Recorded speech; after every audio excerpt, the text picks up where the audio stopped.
Good morning, members. Good morning, members of the public. You're all very welcome to Babergh District Council's Planning Committee meeting of Wednesday, the 18th of November. May I first of all remind you of some of the domestic arrangements. Please ensure that microphones and cameras are turned off when not in use, that you do not interrupt other speakers, that if you wish to speak, point of order, declare and/or interest or request an adjournment, please use the hands function on the taskbar. Members are reminded that they should not have alternative communication lines open, i.e. other Skype chats, and that if you are contacted by a third party during the application, you should bring this to the legal advisor's attention. If you are attending the meeting to speak and persistently interrupt the meeting, you may be asked to leave. If members do lose connection to the meeting, they must contact the member support officer, Mandy Smith, as soon as possible. I'd like to remind everyone present that this meeting will be broadcast live to the internet and will be capable of repeated viewing. The whole of the meeting will be recorded, except where there are confidential or exempt items. If you make a representation to the meeting, you will be deemed by the council to have consented to being recorded. By entering this meeting, you have consented to being recorded. Sorry, by entering this meeting as a speaker, you're also consenting to being recorded by the council and to the possible use of the sound recordings for webcasting and/or training purposes. The council, members of the public and press may record, film, photograph or broadcast this meeting when the public and press are not lawfully excluded. Right, I'd now like to introduce the officers present. Mark Russell, Area Planning Manager, Jasmine Waynard, the Case Officer, Ian Dupress, the Planning Lawyer, excuse me, Robert Carmichael, the Governance Officer, and Thomas Pinner, the Heritage Officer here today. Right, I'll now move to the agenda, members. And item number 1 is substitutes and apologies. I'll ask Rob to do a roll call of members present, please. Thank you, Chair. We have no substitutes or apologies, so I'll just run through everyone's name. Yep. So, Councillor Suez. Good morning, present. Councillor Melanie Barrett. Present. Councillor Peter Beer. Present. Councillor David Busby. Here. Councillor Lee Jameson. Present. Councillor Mary McLaren. Present. Councillor Adrian Osborne. Morning all, present. Councillor Alison Owen. Good morning, present. Councillor Lee Parker. Present. Councillor Stephen Plum. Present. John Hinton, I don't think you called out. Oh, apologies, Councillor Hinton. I'm feeling left out there. I'm sorry, you are on my list there. I must have just glossed over. My apologies, Councillor Hinton. I hadn't lost you, Councillor Hinton. Right, thank you. We're all present. Right, we'll move to item number 2 is declarations of interest. Are there any to be declared? No. Chair, right. You've got Councillor Parker's hand up. Sorry. Oh, sorry. Yes, he's off my screen. I have to scroll down. I beg your pardon, Councillor Parker. I can't see you, but Rob has highlighted you to me. Yes, Councillor Parker. Yep, thank you, Chair. No problems at all. I'm not sure if it's a declaration of interest or not. I'll take some advice, but obviously I'm ward member for the application here. And as such, I wish to speak as ward member and abstain from voting come the vote.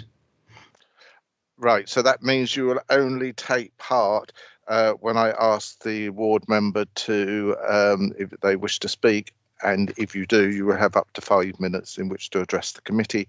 And questions would be put to you, and after that you would then take no further part in the proceedings. Is that correct? Yep, that's correct, yeah. And that's I'll correct. get the legal advisor to confirm all that. Yes, indeed, Chairman. Can I be heard? Yes, I have got my. Yes. I'm unmuted. Yes, just for the benefit of anyone watching this or anyone in the committee who's not a regular attender, This council, Babergh, does not have. Some councils, including our neighbour Mid Suffolk, have a rule in their own constitution that goes beyond the letter of the law that says a councillor on the committee who happens to be the ward member must not vote and sits out. If we were in the council chamber, would sit opposite, out of their normal chair on the other side of the room and speak but not vote. We at Babergh do not have that rule, but it's for the individual ward members' discretion and choice as to whether they feel it appropriate to carry on as a member of the committee, a voting member of the committee, or to do what Councillor Parker's doing this morning, which is entirely proper, and he's made that choice. So I've noted that. I'm quite happy with that, Chairman. Thank you very much. Councillor Parker has exercised his right to do that. Right, I'll come to you in due course, Councillor Parker. Then we'll move on to item number 3, which is to confirm the minutes of the meeting held on the 7th of October. Are there any points of accuracy? You've got them in front of you. No, you're all okay. Then I need somebody to propose and second them, please. I'll propose that, Mr. Chairman. Thank you, Councillor Osborne, seconded by Councillor Ayres. Do you wish to speak, Councillor Ayres? No. Right. I'll ask Rob to do a roll call of the minutes of the 7th of October. Thank you, Chair.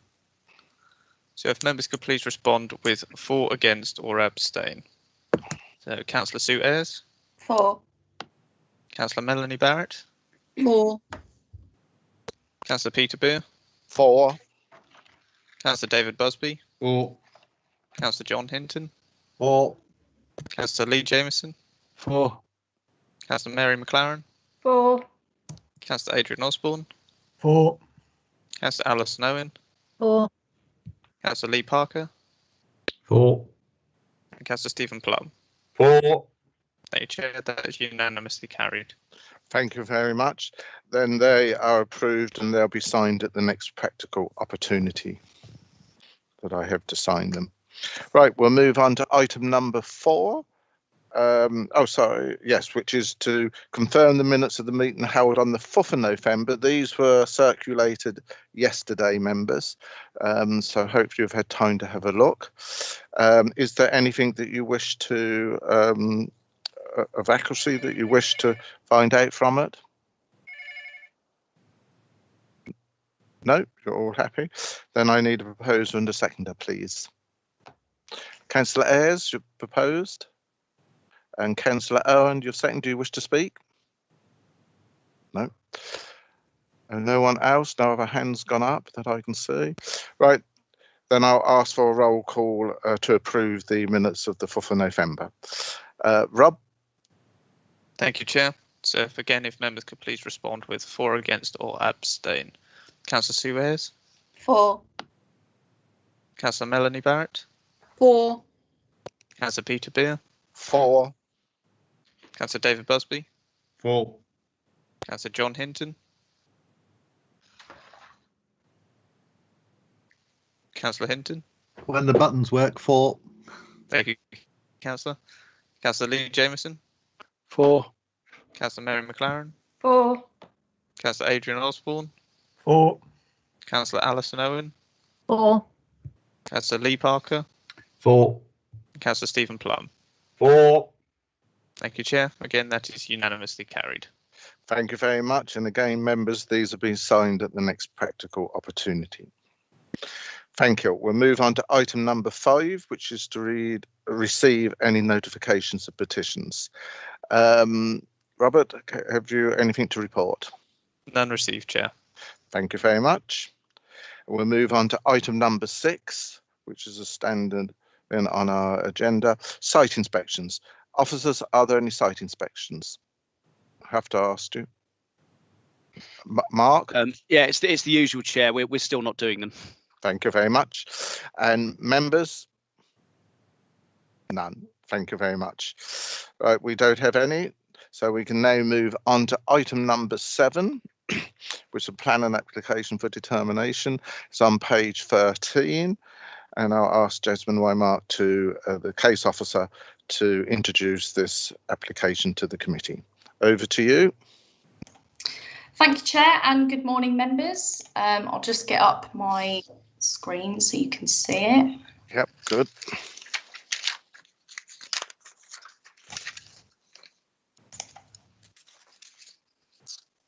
Can I just check you can see my screen and mouse? Yes, yes, I can see both. So I'm assuming everybody else can. So as a general reminder, this presentation should be seen as an accompaniment to the main committee report and should not be understood in any sort of isolation. Thank you. The application is for the erection of a nursery school for children aged 1 to 5 years with associated infrastructure. The site is located in a Grade 2 agricultural field just south off of the A134, which leads both to Colchester and Sudbury and Bury St Edmunds. The site is outside of the settlement boundary, which sort of starts around the street just here. As you can see, the surroundings are predominantly open agricultural fields, and the built form of Assington is again still rural in character and linear in its form, concentrated along the street. There's a public right-of-way that starts just along here and a permissive footpath that would connect the site to this public right-of-way as well. The site extends 0.7 hectares, and again, this just shows you the sort of immediate surroundings just here. So in terms of constraints, you've got the Grade 1 listed St Edmund's Church to the west, and again, you've also got a Grade 2 listed Coach House a little bit further west, just out of shot. You've then got the Grade 2 listed the Glebe House to the east, and south, you again out of shot, is the Grade 2 listed Hill Farmhouse. There are a row of TPOs along the western edge and northern edge of the site. The site does fall within the Argyll Fen SSI risk impact zone, which extends for 3 kilometres. There is archaeological potential on site, and the Stour Valley SLA starts opposite the site and wraps sort of around it, sort of this way. Then we've got some site photos. So I've sort of done a 360 view around the site. As you can see, it's very isolated, open and rural in character. There's, other than, you know, the historic building of the church, and in the far distance here is the street. There's no sort of built form. And again, that just shows you the church slightly clearer. You've then got the access into the site over here, and the opposite the access, you can then sort of view where the A134 starts, which is just sort of around this bend over there. So these have been identified as the key issues within the decision-making process and things for members to consider. So it's outside of the settlement boundary, it's within the setting and significance of listed buildings, within the Argyll Fen site of special scientific interest, risk impact zone, next to the Stour Valley special landscape area. There are several trees on site with tree preservation orders on, and it's the provision of a childcare facility. So the existing site plan, again, just sort of reiterates what's been shown in the aerial maps. It's agricultural land and the trees that are falling within the site as well. The elevations show that the building would be single storey with an overall barn style building. Whilst no specific manufacturer's details of the materials have been given at this stage, the images just give members an idea of the overall look of the building, as they've sort of specified general materials that are going to be used. The floor plans show that there is cycle storage provided alongside some other store areas, a covered outside play area, admin, sort of staff room, offices, and 3 rooms for the children's use as well. You've then got the site layout. So the car parking provides 18 spaces for parents or dropping off, whatever it might be, and 16 spaces for staff. The access is taken opposite the entrance to Assington Hall, just off of the A134, from an existing agricultural access, as you saw on my site photos. Just here, there'd be a sliding gate access, gate across the access. The outside space is predominantly grass with flower meadow margins and hedgerow. There'd be planting further trees and retaining the existing, and there'd be a grass margin separating the site from the main agricultural field. So more specifically, the images give you an idea of the landscaping details. Again, no specific manufacturer's details have been given, but the sort of general approach has been given. So there would be a 1.5 metre gabion wall to the frontage of the site around the car park. There'd be a 1.2 metre high timber post and rail fence around the remainder of the site. There'd be bod pave with rough shingle to the parking areas, black asphalt to the access, a 5-bar agricultural sliding gate to the entrance, and then concrete tiling to the rear patio area. And as I've sort of mentioned, the bod pave would be, again, the other form of hard standing to the frontage. In terms of soft landscaping, the species sort of given just to the bottom here are all considered primarily native, which are considered acceptable, which obviously would be all of the remainder of the site. So in terms of the landscape impact, Place Services Landscaping objected to the proposal based on the listed points just here. As the photos show, just again reiterating, the site is open land with views extending miles across the surrounding landscape. It's in a very prominent location at the entrance to Assington, just off of the A134.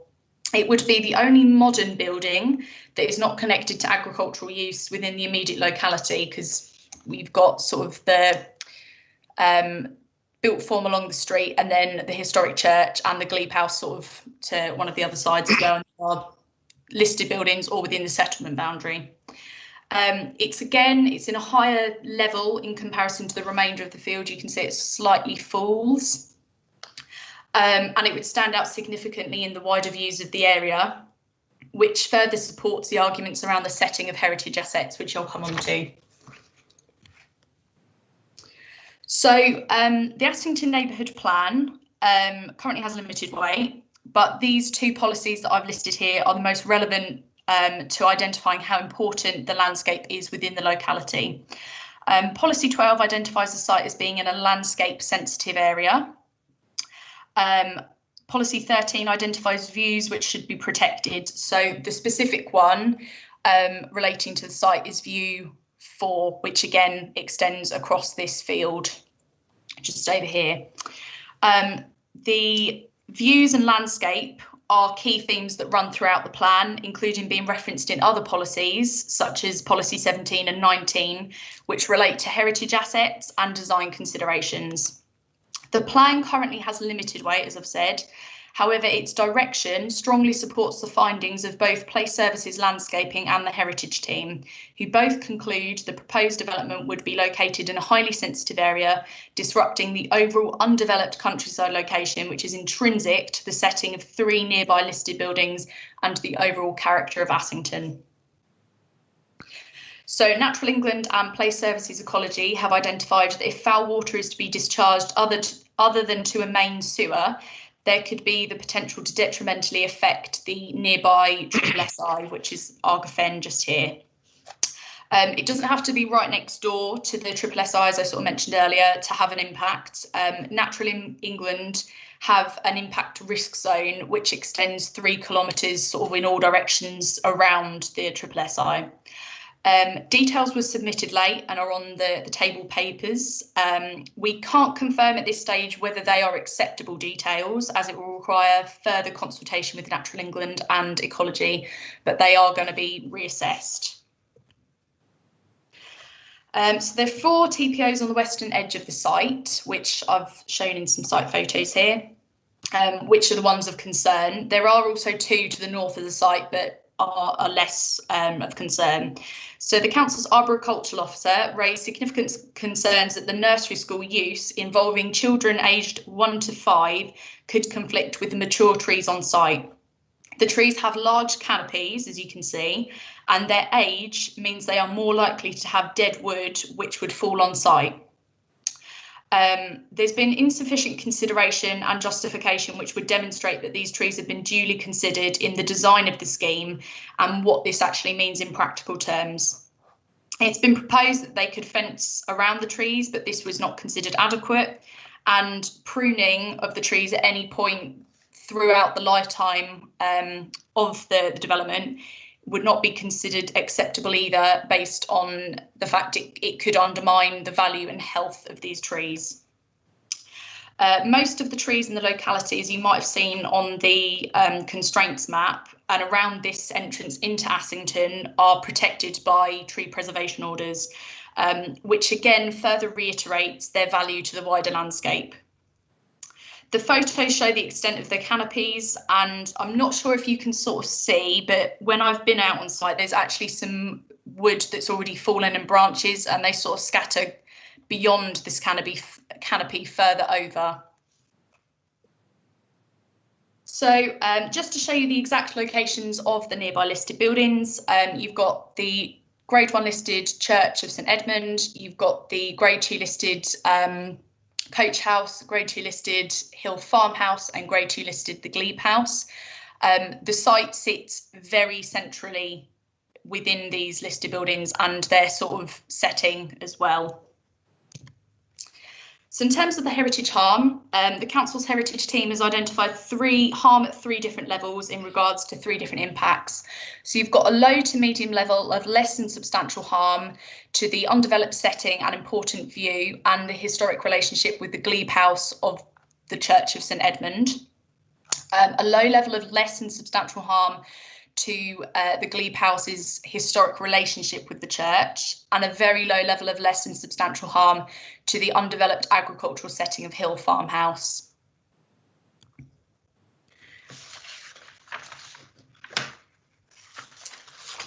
So in terms of the significance of listed buildings, this includes their setting. This is not a separate consideration, it's an inherent part of the assessment as per paragraph 190 of the NPPF. As you can see, the Glebe House falls under former vicarage land over here, which has strong historic associations with the church, including this sort of open intervening land between them, which is integral to their setting. Although there's been some sort of discussion around the A134 running between these 2 buildings, there's actually obviously evidence that there's been a track running through here for many, many years anyway. So the very built form here is going to be the significant change. So again, I just wanted to show some more site photos. As I've sort of touched on, the A134 is not really visually intrusive in terms of the visibility of the church and the sort of overall undeveloped surroundings. Any sort of development here would block the view to the church, and again it blocks that significant open gap. The tree coverage and how visible the buildings are is not actually a consideration to the historic setting as per Historic England's guidance. However, just to reiterate that regardless of tree coverage, the site is clearly visible within the setting of the Grade 1 listed church.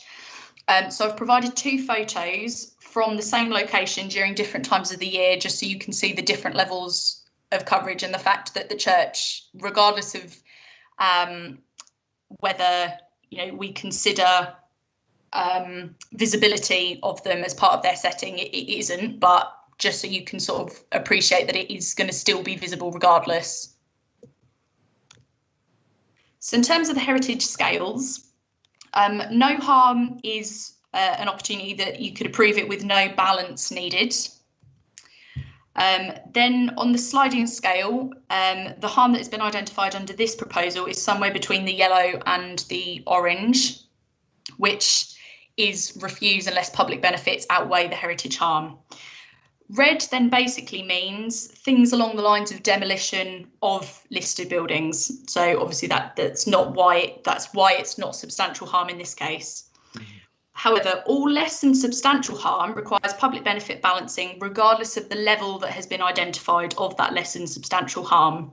More generally, The phrase less than substantial does not mean it's not important and can be dismissed. It's still highly important and requires significant balancing with public benefits. Less than substantial just means it's a different type of impact to substantial. As I said earlier, the only level where a proposal does not need significant balancing is no harm. Everything beyond that, at any degree of harm, has to be significantly balanced. Paragraph 193 of the NPPF is a good point to start with. More important the asset, greater weight should be given to ensuring no harm is caused. 2 of the identified harms relate to a grade 1 listed church, which is the highest listing possible, and therefore great weight is attached to preserving its significance and setting. Therefore, I'd reiterate again that public benefits have to be significant, truly for the wider public benefit, and heavily justified. So in terms of the public benefits, paragraph 196 enables the public benefit balance. It has to be read in combination with the other paragraphs of section 16 of the NPPF, which we've touched on a couple of those previously. This includes the importance of setting, weighting based on the listing category and justifying the harm. Identified here are the possible public benefits of the scheme.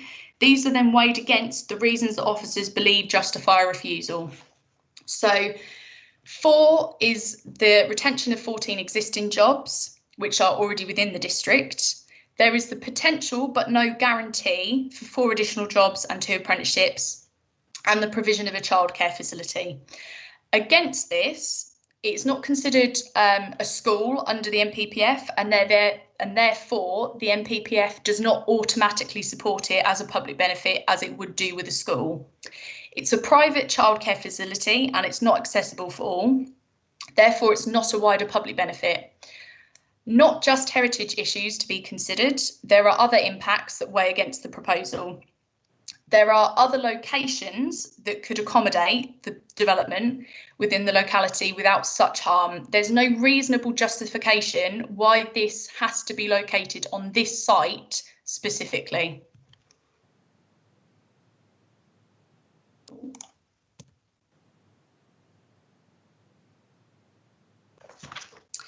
So the most important policies to the proposal are considered to be up to date, and therefore we do not engage the tilted balance in favour of sustainable development. However, just to reiterate the general direction that the presumption in favour of sustainable development takes, I've included this paragraph from the NPPF.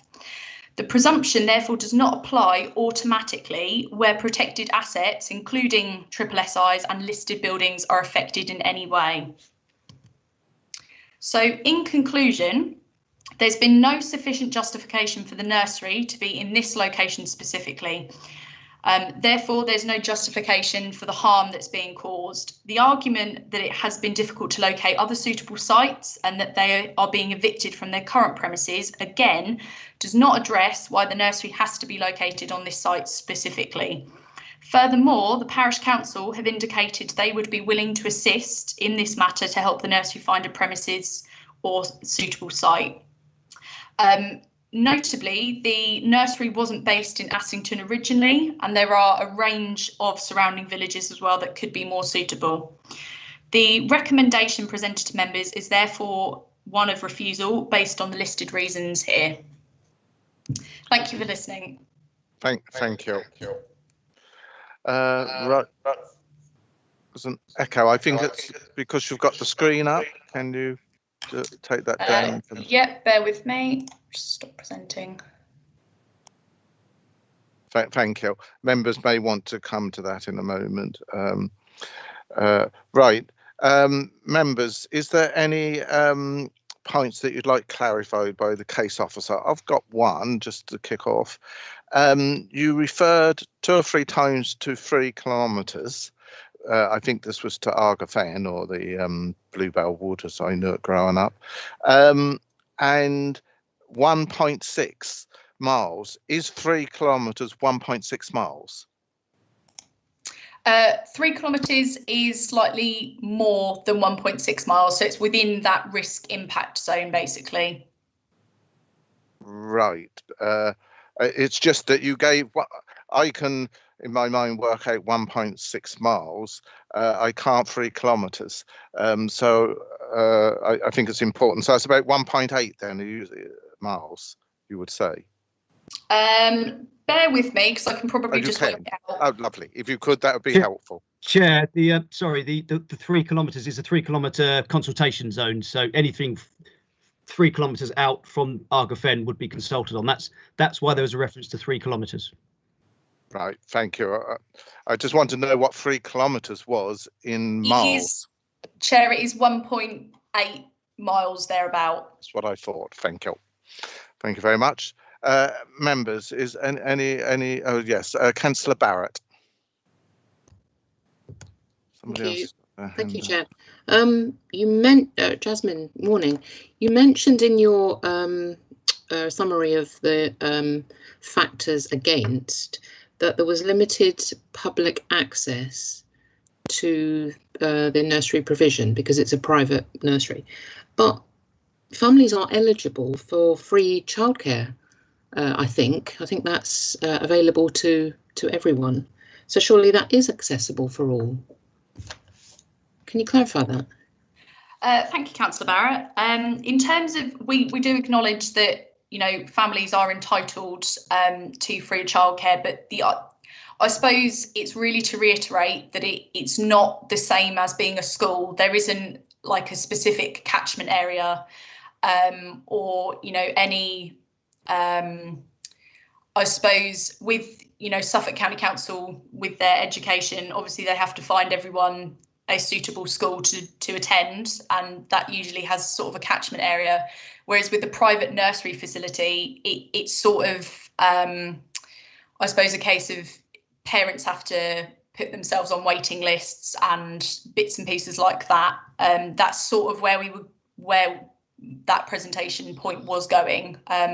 Hopefully that clarifies, but I'll let you answer. I'm not sure that's a clear answer. We have the county councillor who will be speaking later. He may be able to clarify, but that is your interpretation of it, I would have thought. I think it's what Councillor Barrett was asked, and it's not a clear enough answer, I don't think. I don't know, Councillor Barrett, does that help you at all? I think there is a case for saying there is public benefit, because any parent can send their child there, regardless of income. Yeah, well, I think members, you've heard the comment from the officer, and you must give that whatever weight you feel in due course. Before I've got Councillor McLaren, but Mark Russell, did you want to come in? You were waving. I was sorry. Yeah, I was fiddling about, and yeah, I did want to speak actually. Yeah, Chair. Just to say that accepted about the answer there. I think where we're coming from is, yes, you can make the argument that it's of a benefit of a type, but Jasmine was just trying to describe the difference between that and a state school, let's say. But one can make the argument there is a benefit of some sort. Yeah. I agree there with you on that comment. Councillor McLaren. Sorry, Councillor Barrett, have you finished? Oh. Sorry, yes, Mary. Thank you. Yes, thank you. Councillor McLaren. Sorry. No, it wasn't you, it was me.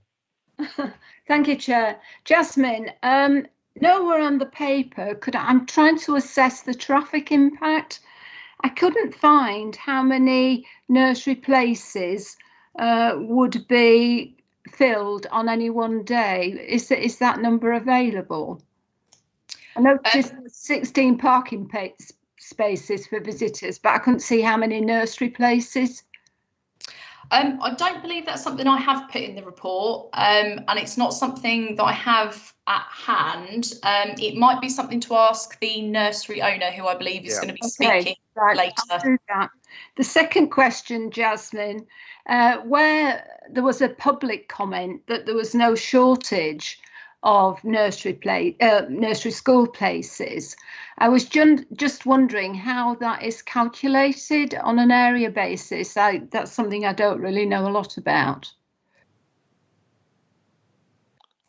Again, that's not really something I'm too familiar with. I am aware that I think when the nursery as it currently is in its location at the minute. I believe that there's a waiting list for that specific nursery, but I don't think, again, it's not the same as a school in, you know, there's a catchment area as such. So I'm not sure how that is calculated. I don't know if Mark. No, I'll just come in there, Mayor, if I may. We do have the county councillor and we do have the applicant who's going to speak. I think that's a good question you've put. I'd put it to both of them in due course. Thank you very much, Jasmine. Thank you, Chair. Thank you. Is there any other questions? Clarification? Yes, Councillor Ayres, yes. Yes, I find it quite disappointing as a retired teacher and having taught nursery that the MPPF said it's not educational. Well, statistics prove that from the years of 3 to 7, they are the most receptive, and that's where children learn the most. So that bit does worry me. Thank you. Can you comment on that, Jasmine? Yeah, certainly. And I think everyone would agree that children in early years really benefit from early education. I don't think anyone's disputing that. I think it's just really within the MPPF, it defines a school, and you can't say based on, you know, how they run and the difference between them that they are separate. You've got schools and childcare facilities. Whilst I completely appreciate the sort of level of teaching and development that happens, they are different. Thank you. Is there a paragraph referred to that in the National Plan and Policy Framework? I believe it's paragraph 94, but I can check that for you. Right, I've got it in front of me, so I'll check. It's just that so I can follow it and make sure. Important vision shows the school. Yes, bottom of page 27, if you've got the framework in front of you, and it's paragraph 94. Thanks very much. That's fine. Right, we've got who was it? I think it was Councillor Busby, or was that you? Yeah, it was. I was just going to ask a question. You referred to the TPOs and that pruning the trees would potentially damage them, but I mean, from my recollection, we prune TPO trees all the time, and I guess if the trees that were close to the view started to block the view out, we'd be quite happy to prune them to retain the view, wouldn't we? So in terms of the pruning, specifically sort of the technical details of it, this is advice I've taken from the council's arboricultural officer, who specifically just deals with trees and TPOs across the district. So I can't really comment on the pruning aspect. In terms of the view, as I sort of touched on in my presentation, the view and the historic setting is not affected by tree coverage. It's sort of irrespective of that, because you can experience the setting of a listed building in several different ways. So whilst I appreciate where you're coming from, I don't think that the sort of view being opened up by the loss of TPOs is something that we would want to encourage, basically. But don't we, just following on from Councillor Busby, don't we, where there are TPOs, if we feel they're a threat for any reason, either a branch is going to fall and we can see it, or that we do need to thin it because it's shade and properties or what have you, I thought we had the facility to do minor repairs, improvements, safety aspects. Is that not correct? Mark, did you want to answer that? What you say is correct, Chair. I think the arboriculturalist issue here is that this will lead to further pressure to lop or fell the trees if they're producing danger for the children. That was the aspect we're coming through. That's an interpretation from Mr. Pitts here. Yeah, thank you. Right, any other points of clarification before we move on? No. Right, thank you very much. Right, we'll now go to the public speakers. I have the Parish Council representative, Mr. Andrew Hill. You, sir, have 3 minutes in which to address the committee, and Rob, will you do the timing? So if you'd like to turn your camera on, Mr. Hill, and your mic on. Oh, I'm upside down, I think. Oh, yes, so you are. I don't know how you get out of that one. Well, we'll just do this. Here we go. Turn it round, I see. Easiest way. Is that reasonable? Yeah, now I can see you and I can hear you. So when you're ready, thank you. Thank you. Good morning. 32 residents have formally objected to this application. The Parish Council feels that the officer's report is fair and balanced, and therefore I'm here to highlight our 3 key concerns. First of all, there's a conflict with the neighbourhood plan. There's a harm caused by a very poor choice of site. And third, there's a lack of a credible economic and educational case. On the neighbourhood plan, we spent a lot of time, and the community spent a lot of effort putting this together. It would be very much a real kick in the teeth for the community if the recommendation of the planning officer for refusal was overturned by this committee. Secondly, the choice of site is a poor one.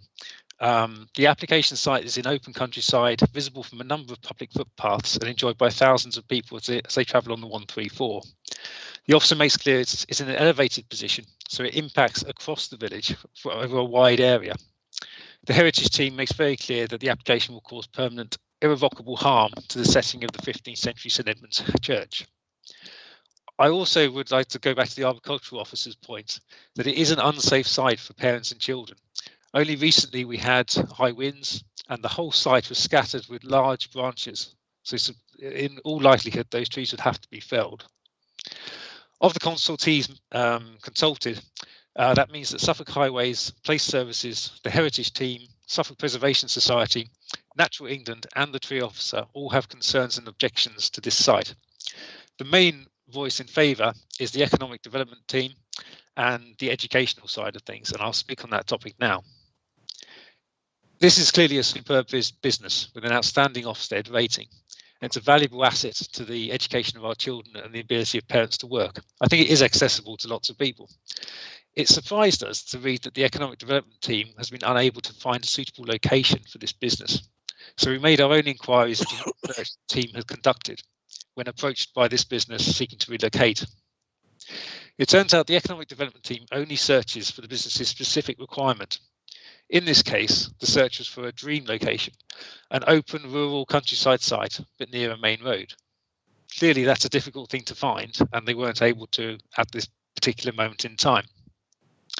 However, given the pressure the business is under to move quickly, it is surely reasonable to ask them to widen the search criteria to look beyond just the dream's location, even if it's only on a temporary basis, maybe for a few years.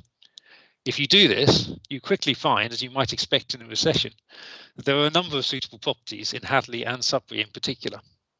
This is one of them I found on Rightmove right now. You can see it's available for rent. It's approximately the same size as the building which is proposed in this application. And clearly that's available now. It's brand new and it's ready to go. But there's also sites which are in the sort of rural dream location, and maybe these sites weren't available when the economic team was initially consulted.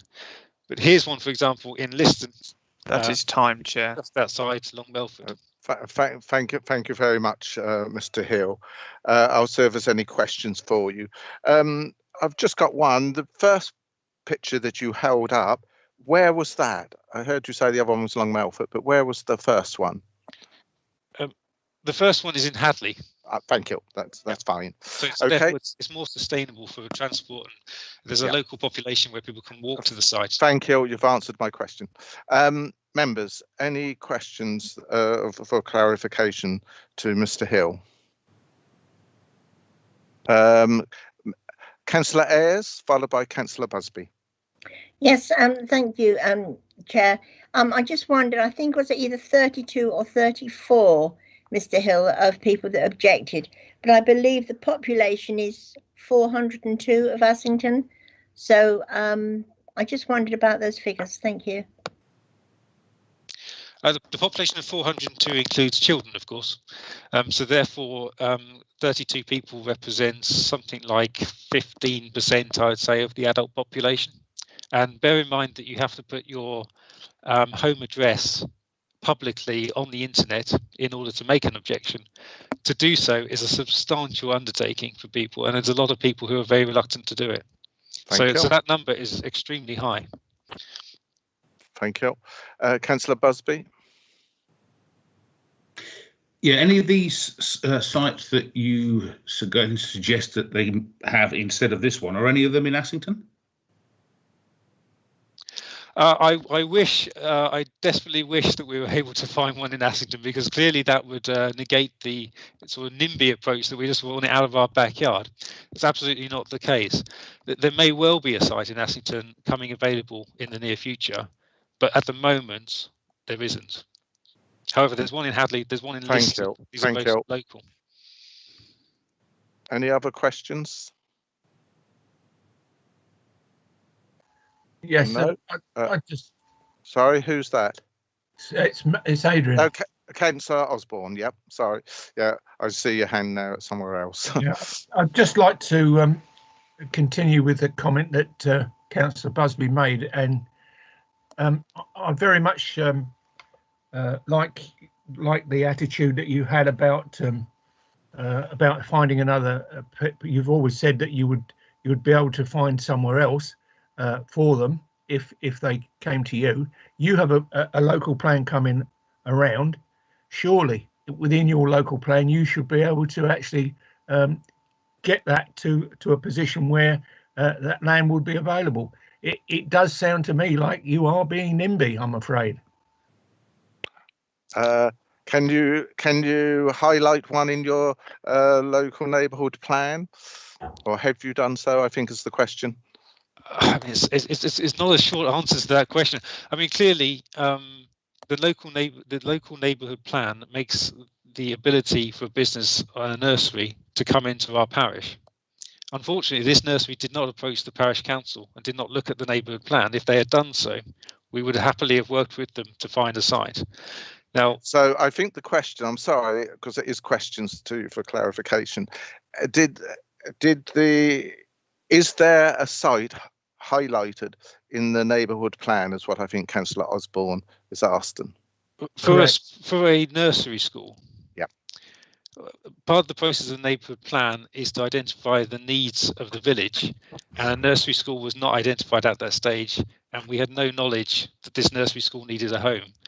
Had we had that knowledge when we did the neighbourhood plan, we absolutely would have found a site for it. Thank you. Well, I would say, Mr. Chairman, that's 18 months. 18 months of Councillor Osborne, it is a question to the parish council speaker at this moment. You can bring that up in your debate if you wish. The need for this site is not 18 months. Sorry, I don't think you can answer that anymore. I think you've given us the answer to his question that it wasn't possible. Officer Mark Russell. Thank you, Chair. I just wanted to re-emphasise the fact, as Jasmine said in her presentation, that I suppose if we're having this discussion in a year or so's time, it would have more meaning. But at the moment, the neighbourhood plan, while showing a direction of travel, does still carry limited weight. So whichever way you want to approach that discussion, it has still got limited weight, Chair. Correct. Yep, that is correct. Thank you. Councillor Hinton, your question. Come on. Yes. Thank you, Mr. Chairman. Question from Mr. Hill. I believe that the existing site for the nursery is in Little Cornard. What's the distance from Little Cornard to the proposed site? But by road, I would guess it is something like 5 miles, something like that. 4 miles. That's mainly because it's a rural route and it's quite twisty-turny to get from there to this site. Alternatively, you go back into Sudbury and then out again. It'll be a similar distance. Right, I know it's near the television area, the old BBC television area up there. I wasn't aware that was 5 miles, but I've no idea, so I have to accept. Not as the crow flies, but by road. Yeah, it's certainly a bendy road. You're quite right there. Any other questions? No. Thank you very much then, Mr. Hill. We'll carry on. Thank you. Thank you. We don't have an objector, but we do have a supporter, Mr. Matthew Late, you have 3 minutes in which to address the committee. Perhaps you'd like to turn your camera on and your mic on to start with.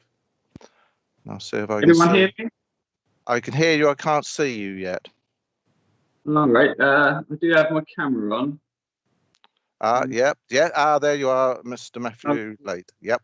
When you're ready, sir, you have 3 minutes, and Rob will time it. Okay. To address the committee. Thank you. Thank you for letting me speak today. I'm Matthew Late, a local business owner and father of a lovely 3.5-year-old autistic girl with special needs who attends Yorley Barn Nursery and has done since she was 1.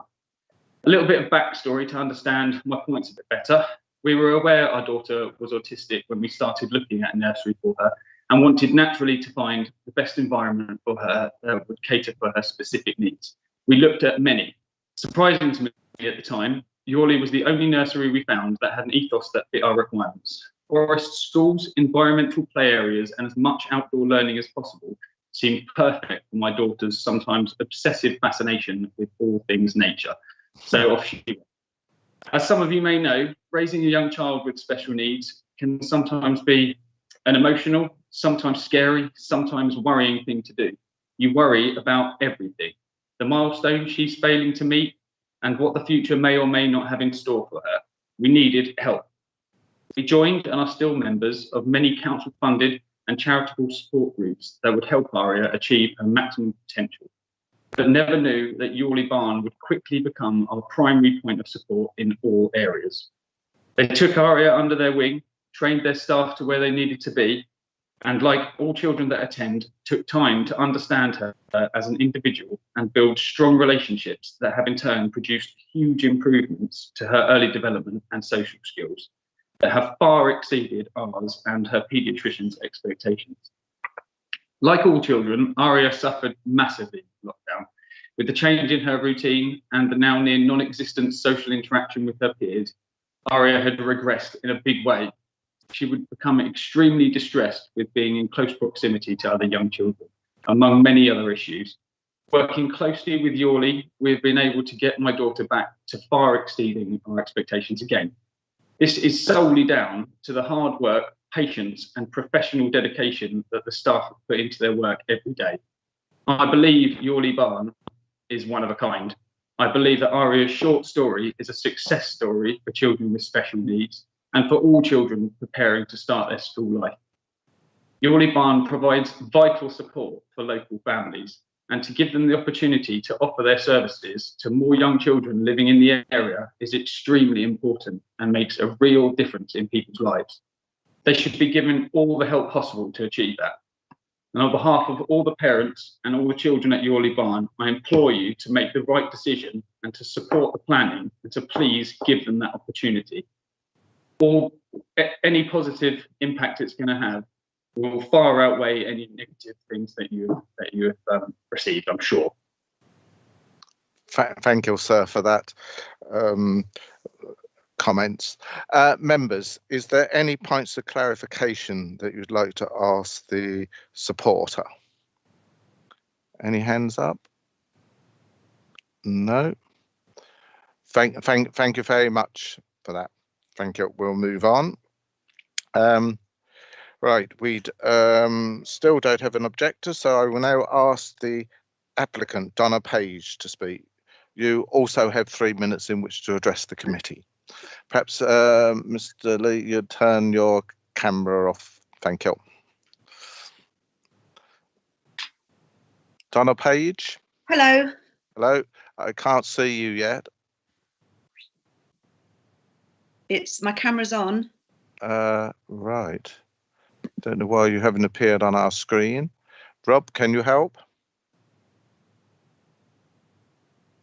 Chair, it might take a couple of moments, because when a person starts speaking, it takes a couple of moments for them to come onto the main screen. Do you want me to do some talking so that the camera turns on? Oh, yes, there we are. That's right. We haven't started yet, so you're okay. I can now see you, and I can also hear you. So I'm assuming all members can as well. So when you're ready, Rob will start the clock. Thank you very much. Thank you. Do I start? Yep, now. Hopefully you have had an opportunity to read the background information that I circulated via email to all members of the committee on Friday last week. This detailed the positive economic and social benefits of this project and included the educational benefits for our future generations. So dealing first with the heritage issues. The Council's Heritage Officer considers that the proposal would cause a level of harm to a designated heritage asset ranging between a very low level to a maximum of low to medium level of less than substantial harm. The NPPF states that where a development proposal would lead to less than substantial harm to the significance of a designated heritage asset, this harm should be weighed against the public benefits of the proposal. When consulted at the pre-application stage, the planning officer wrote, "There are no listed buildings that would be directly impacted by the proposal. However, there is a Grade 1 listed church located to the northwest of the site. The proposed design of a single story barn stroke agricultural building would not compete with the architecture of the church and would not detract from its setting." Turning now to the issue of trees. These are fundamental to the ethos of our children's education, and we have no wish to harm the trees, and we would never put our children in harm's way. The Council Tree Officer has agreed quite fairly that the users of this site would be more at risk driving to the nursery each day than they would be from these trees. We intend to fence off the trees in such a manner that the children would not be able to access the area around the canopies, and our staff would be made fully aware of the potential risks in this respect. When consulted at the pre-application stage, the officer wrote, "The proposed building would be single story and designed in a barn stroke agricultural building style. This design would be acceptable for the area as it would not appear out of character or dominating in this location," and then advised that there should be plenty of screening around the site to maintain the rural nature of the area. The submitted scheme takes this advice on board, especially as we want to include trees for educational as well as aesthetic reasons. Finally, you will have seen my agent's response on the drainage issue. As I have stated in my email to you all, on the other side of the scales, a refusal of this application will result in the loss to the local community of a nursery school rated twice outstanding by Ofsted, the loss of 14 jobs and the potential of 5 more jobs and 2 apprenticeships, and a detrimental impact on the working parents who rely on the nursery to care for their children, and all at a time when education and employment are under considerable strain as a result of the COVID pandemic. I can do no better than to end with a quotation from your council's very own economic strategy. The council realises that difficult decisions and fine balances are necessary and risks must be taken to secure future economic success. Thank you for your time this morning. Thank you for that. Hands have gone up, so there's a few speakers that want to put questions to you for clarification. Councillor Barrett, you're first. Sorry about that. Good morning, Mrs. Page. I wondered if you could, I think there was mention that you had pre-app advice from Babergh. Could you just tell us about that and what they advised? Yes, we put in a pre-application which came back very favourably, which is why we went ahead with the actual planning application. We would never have spent the money that we have spent to get this application to where it is now had the pre-app come back not in our favour. But specifically on that site, was that identified at that time that you? Yes, and highways were in favour of it as well. That was one of the biggest things that we were concerned about, that highways would be worried or concerned about the location for the families, but they passed, I don't know what the wording is, but they were quite happy with the site. And had you looked at any other sites as well? No, because there weren't any. We've spent 18 months searching and there is absolutely nowhere suitable for our nursery to relocate. We looked, I joined Rightmove, I phoned all the estate agents, I spoke to Clare Free Economic Development. We were shown some other potential sites, but when we looked with our architect, the highways wasn't ever going to pass it because of bends in the road, so we had to move on till eventually this one from Mr. and Mrs. Brooks came up, and it seemed the right location for us. It's got electric there, it has BT there, it has water there, and a fire hydrant just over the road. So it seemed quite the perfect place for us. Okay. And can you sort of describe the geographical spread that your clients come from? Yes, we actually have families from Billericay, because their business is in Sudbury. They travel to us. Mr. Late himself lives in Colchester. But other than that, it's mainly Sudbury, Boxford, Assington, Great Cornard, Little Cornard, Bewers, Long Melford, Cavendish, Glempsford, Leavenheath, Nayland. It's quite a big, they do travel to us because of what we offer. Okay, thank you very much. Thank you. Thank you. Thank you. Councillor Ayres. Oh yes, thank you, Chair. Good morning, Donna. A couple of questions for you. Do you have a long waiting list? That's quite a hard question to answer, because we have families that are waiting for more sessions, because when you're in early years or at a nursery, it's not like school where you come Monday to Friday 9 till 3. Some children come 5 mornings a week, other children come 5 days full time a week because they've got working parents. Other parents work part-time, so perhaps they would come on a Monday and a Tuesday until 1 o'clock, and then they come on a Wednesday afternoon. So when we say a waiting list, it depends what sessions or days that the parents want, dependent on the spaces that we have available, if that makes sense. Yes, thank you. And the second question is, do you ever, or have you ever offered work experience for high school students? Every year. Thank you. Thank you very much for that, Councillor Ayres. Councillor McLaren.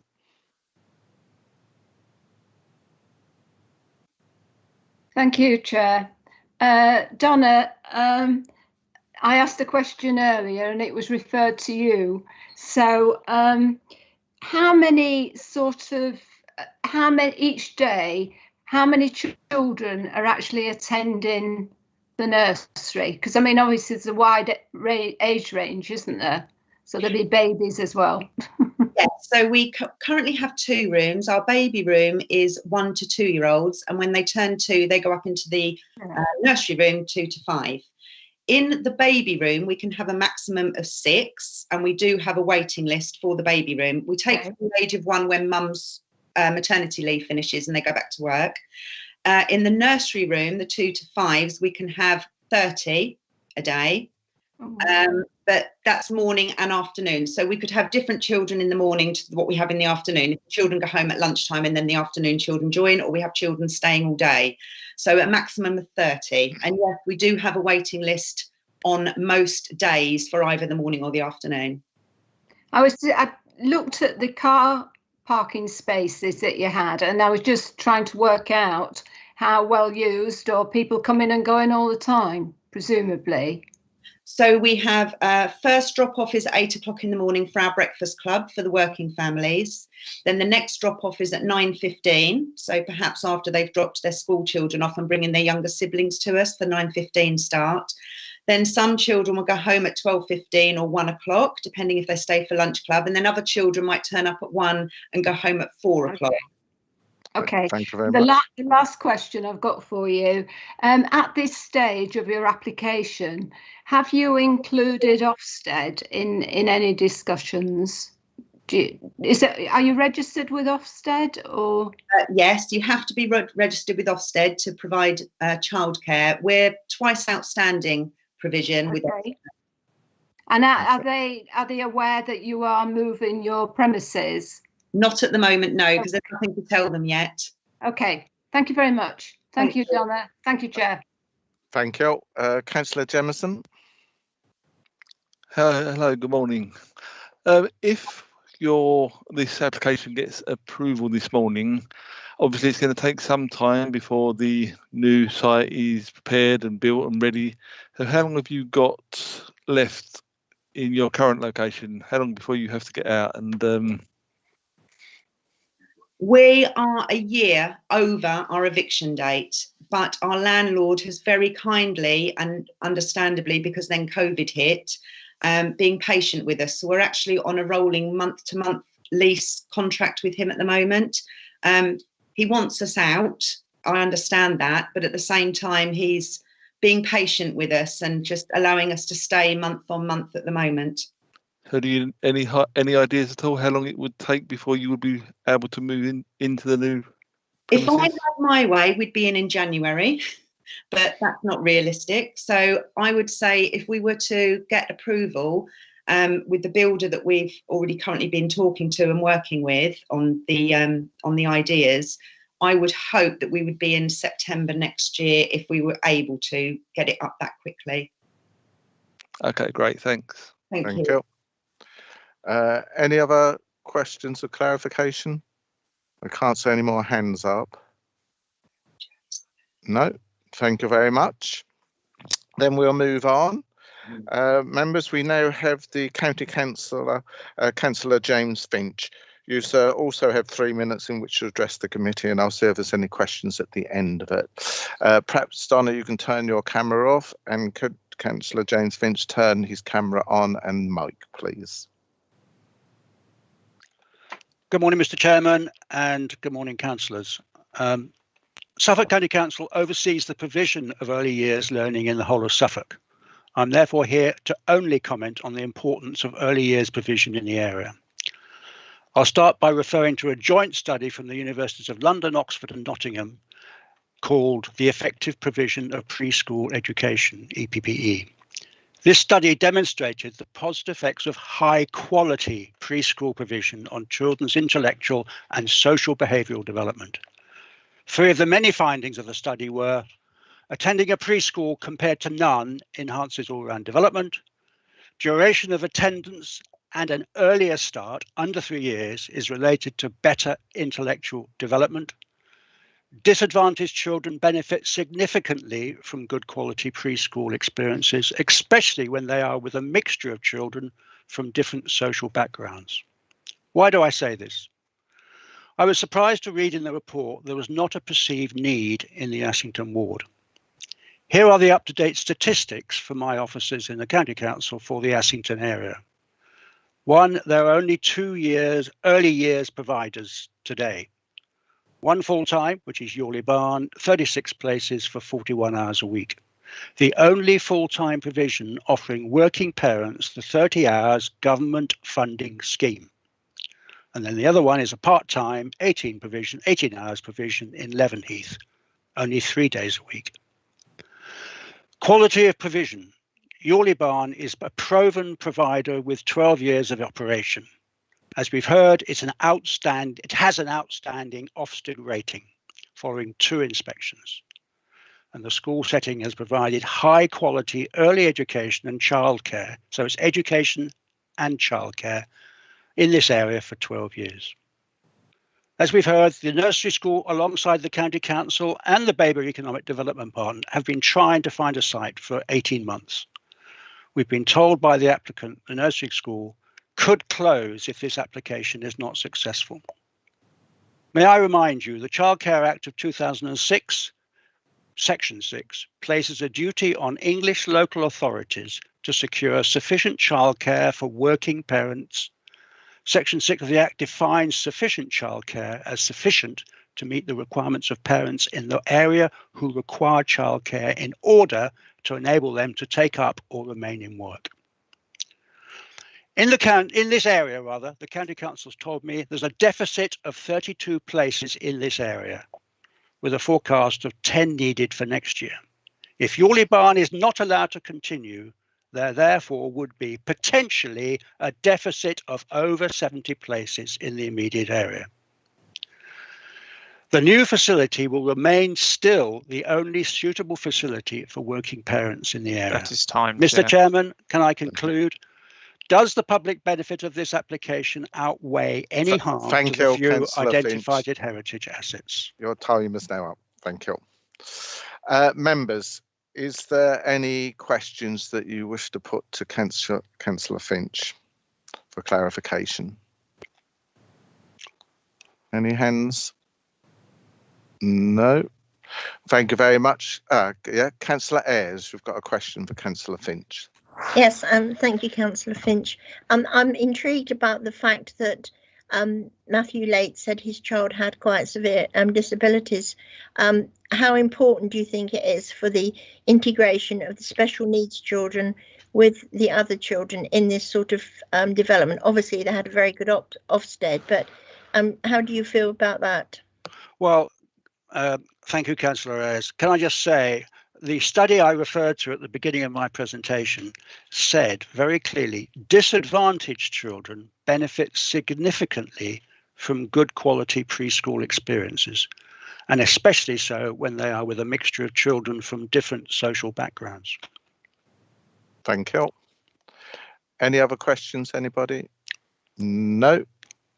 Thank you very much. Yes, Councillor Busby's just got his hand up. Sorry. James, yeah, look, one of the things I'm concerned about in this particular area is the number of accidents on the A134. It's a particularly bad section of that road. Highways have okayed it, but would Highways respond favourably to perhaps a donation from the applicant to improve the safety of that road by perhaps lowering the speed limits or something? Mr. Chairman, Councillor Busby, can I make two comments? First of all, if the road is unsafe, it doesn't require donations to actually make it safe. We have a priority of making the road safe. This particular junction, and the highways officer has inspected this, and in the context of the highways regulations they adhere to, and in the context of the conditions they will put on the developer developing that site and access, they have no objection. Am I right, Councillor Finch, in thinking that that A134, the main road before you turn off to come into the Ashington, is a 40-mile limit now? Yeah, I mean, I actually got involved in that. Yes, I know you did. And that particular junction has been closed from a non-restricted to a 40-mile-an-hour limit over the last 18 months, I think 2 years. Yeah. Yep. Okay, so it could have had an impact on the number of accidents. Great, thank you. Thank you, Councillor Busby. Councillor Hinton. Thank you, Mr. Chairman. Councillor Finch, just a quick point. You made a point there about the importance of early years activity, etc. How does that equate with the County Council's policy at the moment, which seems to be to close down the children's centres? Well, I don't think that's a fair question, Councillor Hinton. I can actually answer it. If you wish to answer, please do.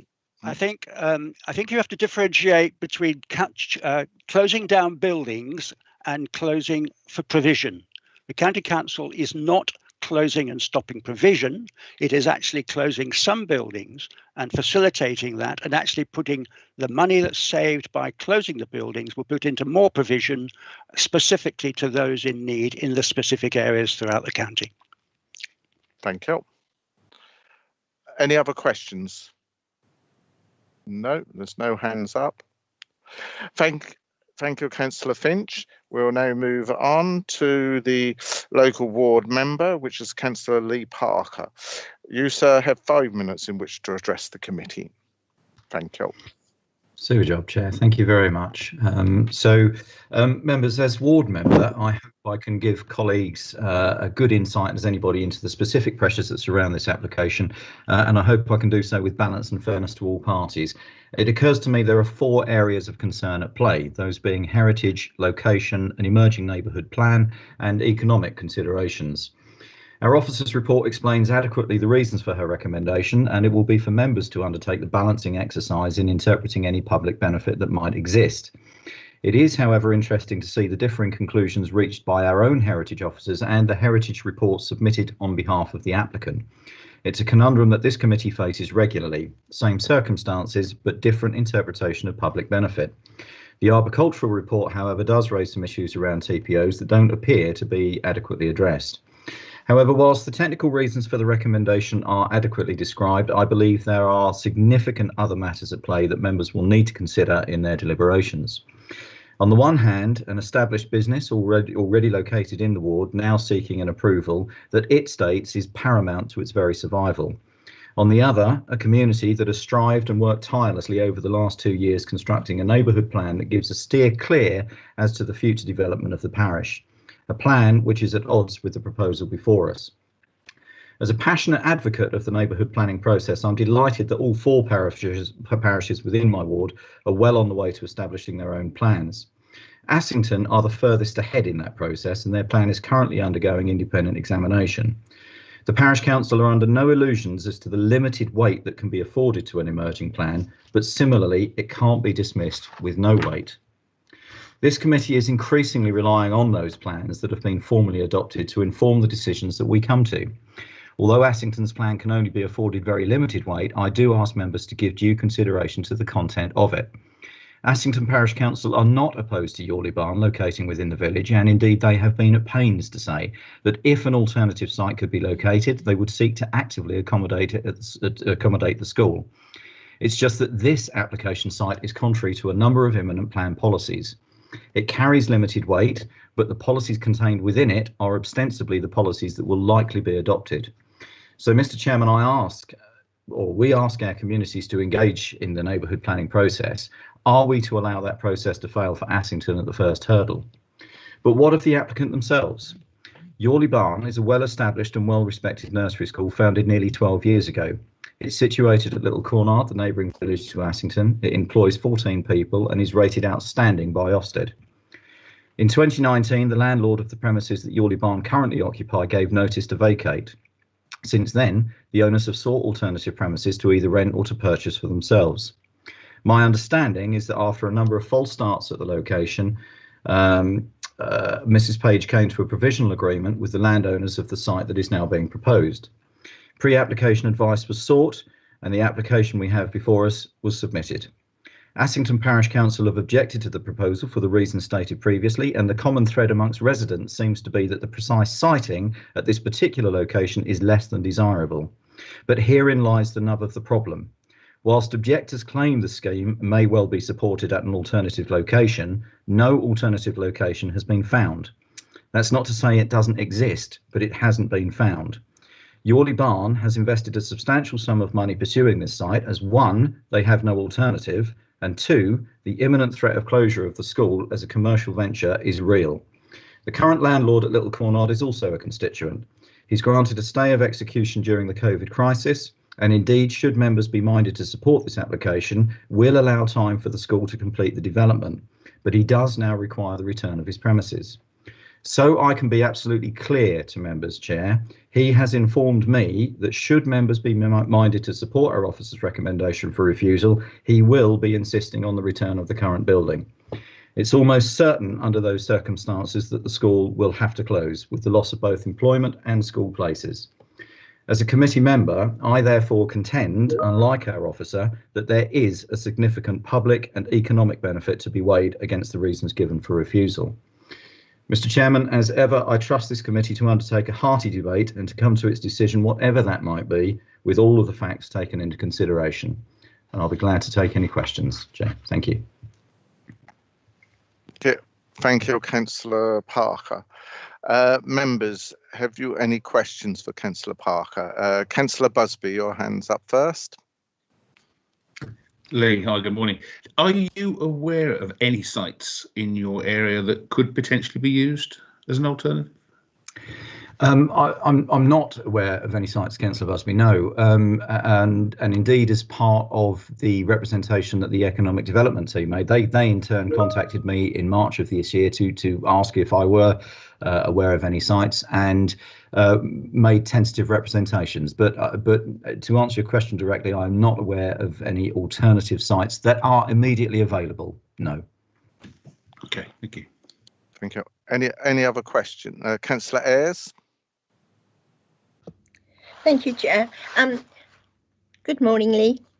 Morning. I was just a bit confused because they had planning application and they had lots of positive things, and then it all changed. Do we have any explanation about that? I'm not sure whether that's Councillor Lee's place to answer that, but you're welcome to have a go, and I'll see if I can get the answer for you a bit later, Councillor Ayres. Sure. I mean, I think in absolute fairness, Councillor Ayres, I think we all know that the pre-application advice service doesn't it doesn't give a determination either way at the time. It's non-committal as far as pre-application advice is concerned. But I understand that can be very confusing for applicants, because the pre-application advice report is on the website. It is available for members to look at, and I would say, having read the pre-application report, that it certainly doesn't appear to be detrimental. Thank you. I think, Councillor Ayres, I'll get you to put that question to the officers when we go into debate, because I think that's the point that we need clarified. Any other questions to Councillor Parker? Councillor Barrett? Good morning, Lee. Just wondered if you could shed any insight into how important this nursery provision is for people in this ward and wider. Do you have any anecdotal sort of recommendations from families who use this provision? Thank you, Councillor Barrett. And anecdotally only. Sorry, Councillor Barrett. Sorry. Yes. Thank you for the question. Yes, anecdotally, of course. I hope you can still hear me. I'm getting a sign saying I've got bad network quality, but anecdotally, of course, yes. Plenty of evidence of the benefit of Yawley Barn. Yawley Barn is situated in Little Cornard. Little Cornard forms part of my ward, so it's a staple part, a significant employer of my ward. And certainly, as far as the wider context is concerned, the school it's well used, and that is well documented. And of course, it is also well used by people more locally as well, and within the village of Assington particularly.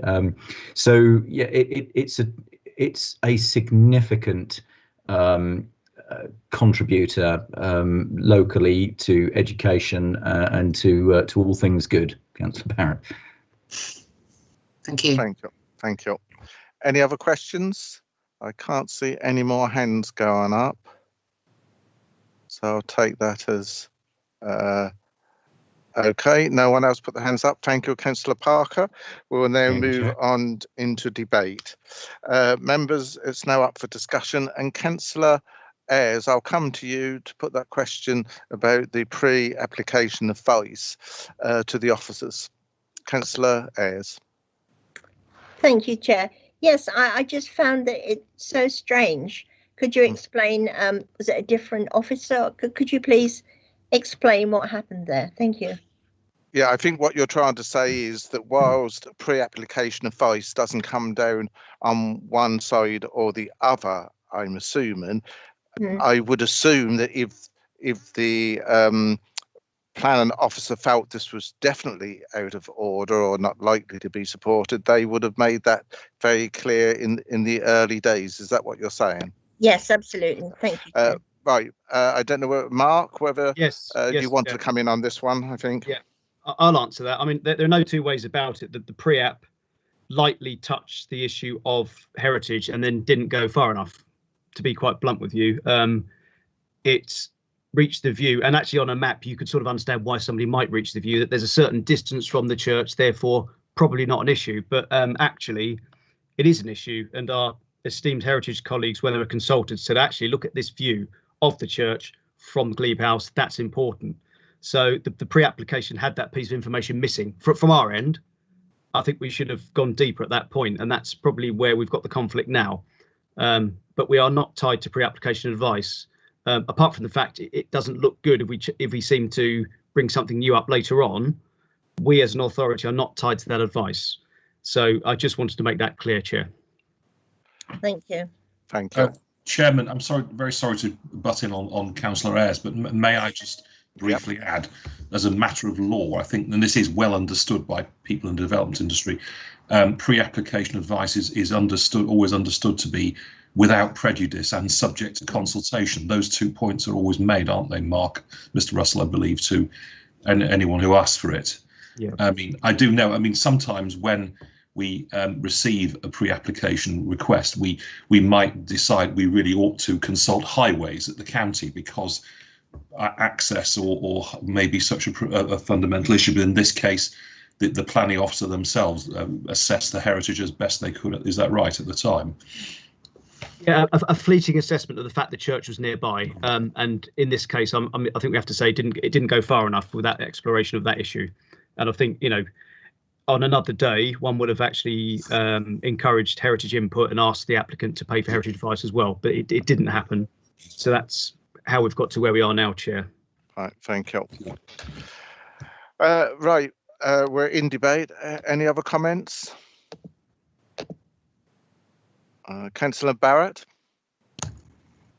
Yes, well, just on that issue, the pre-planning, what was it actually flagged that it was outside the settlement boundary? Aside from the heritage aspects, was that, and should that have been examined in a lot more detail, regardless of heritage? Surely the settlement boundary is a major factor and obvious to anyone who is advising on pre-planning. That was known at pre-application, and I think that was probably flagged up, to be honest. Jasmine might have it in front of her. I mean, that wasn't the issue. The being outside the settlement limit wasn't the thing that swung it one way or the other. It was mentioned in commentary, but I think to be totally sure on that, I'll ask Jasmine if she's got the document to confirm that. But again, we're talking about what was wrong with the pre-app or what wasn't wrong with the pre-app, rather than the merits, the planning merits of the case at the moment, which is what we should concentrate on. Well, I take your point, but I do think pre-application advice, when people go and seek advice, and I believe they pay for it now, that should be the best. And I certainly think a case that like this, where there is heritage issues, that should have been flagged up very early on, I would have thought. But I don't think we're here to discuss that part now. But I do take the point. I do agree with Councillor Barrett and Ayres on this. Right, any other comments? Any other hands going up? Councillor Busby. Yeah, as usual, this is one of the many cases that we get, which is trying to balance the harm to heritage against the benefits to the broader economy and the public at large. And I guess I take a more pragmatic view on this. I mean, on one side, the view is from one building, which is quite a way away. It is quite a pleasant view from that building through the trees to the church, and there is obviously a link between the two because it was, I think it's a rectory, I think the Glebe House, or used to be. So there obviously is a connection with the church, but the loss of that view would affect one house. People would still be able to see the view of the church from that turning into Assington. On the other side of the equation, the loss of this business would affect significantly more than one house or one family. And therefore, you kind of think that on balance, we ought to be going in favour of the applicant. And one of the things that it says in terms of sustainability is the development must be sensitive and responsive to its surroundings. And I think they've made a very good job of trying to do that. It is a single-storey building after all, which will be largely hidden behind trees. And it's going to be using natural product and wood, etc. So I think they've done everything they can to make the building fit the surroundings.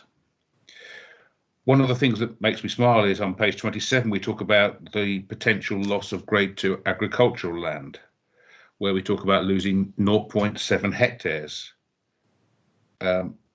Really? Is that a really significant point to consider, bearing in mind that we've got 2 solar panel farms applications coming forward with dozens and dozens of hectares lost for that?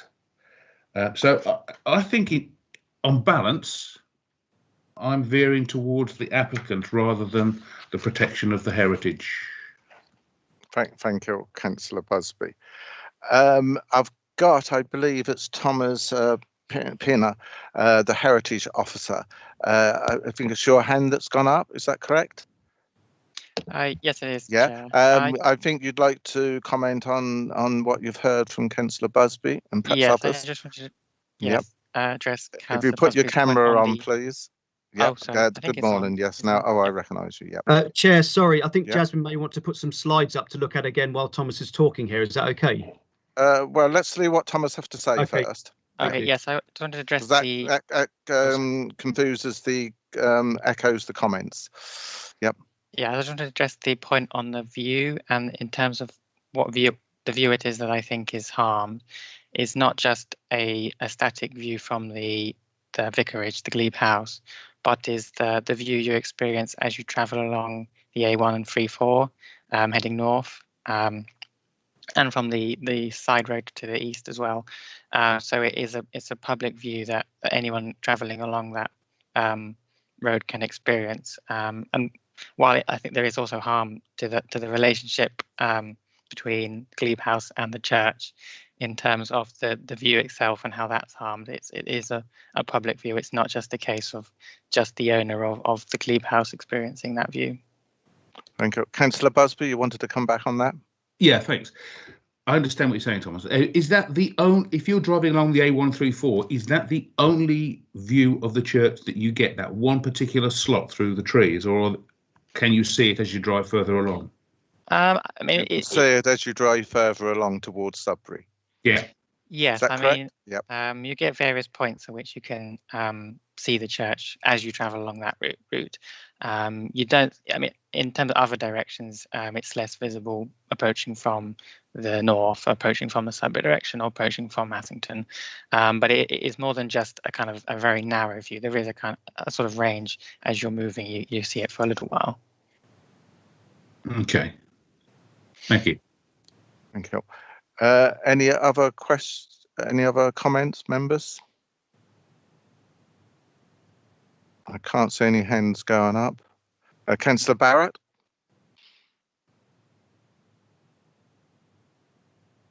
Your mic isn't on. That's right.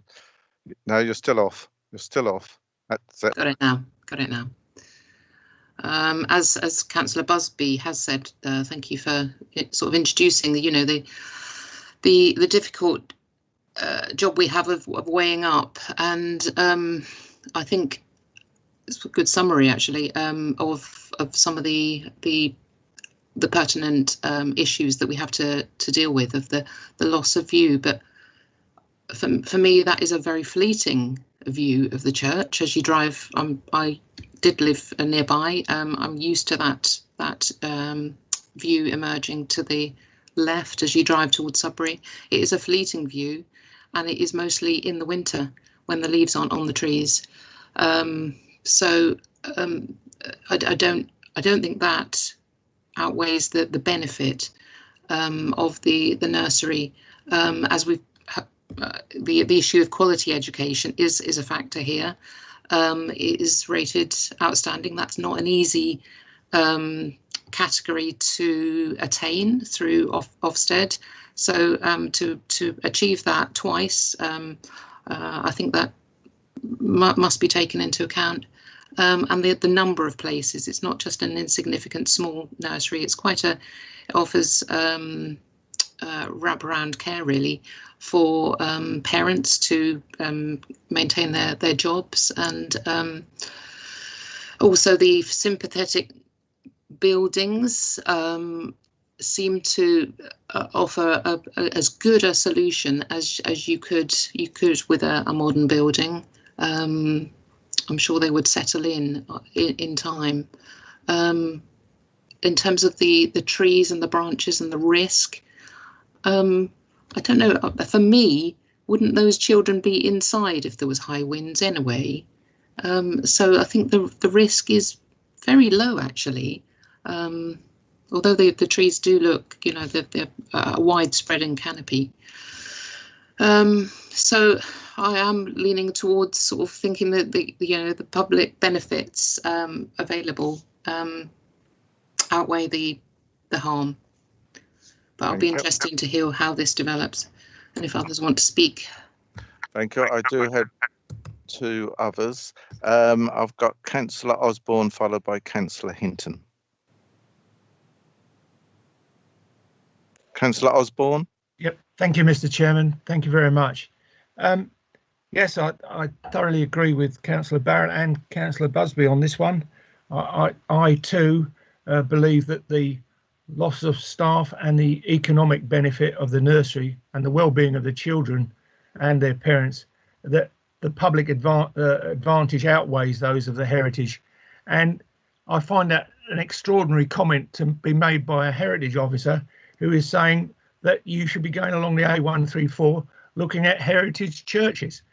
I would have thought that actually you're looking away from the road that you're driving on, and therefore I can't see any significance in looking at a heritage site off of a main road. It's a real what's it, that one? I can't understand it. However, in defence of him, in defence of our officer, I would just say if you drove along the road in front of Stonehenge, the traffic all slows down and they all look, and it takes then an extra 15 minutes, half an hour to get by it. But so people do look, but perhaps they should keep their eyes in front of them. Anyway, carry on, Councillor Osborne. Absolutely, and I too cannot think that the heritage side of this, which has Councillor Busby has already stated, is far enough away within that build area of the nursery if it comes off, and all my compliments to Donna and the nursery and the Brooks who offered this land. I think that's a real good economic opportunity for all the parents and particularly those with children that have needs. It's a no-brainer for me.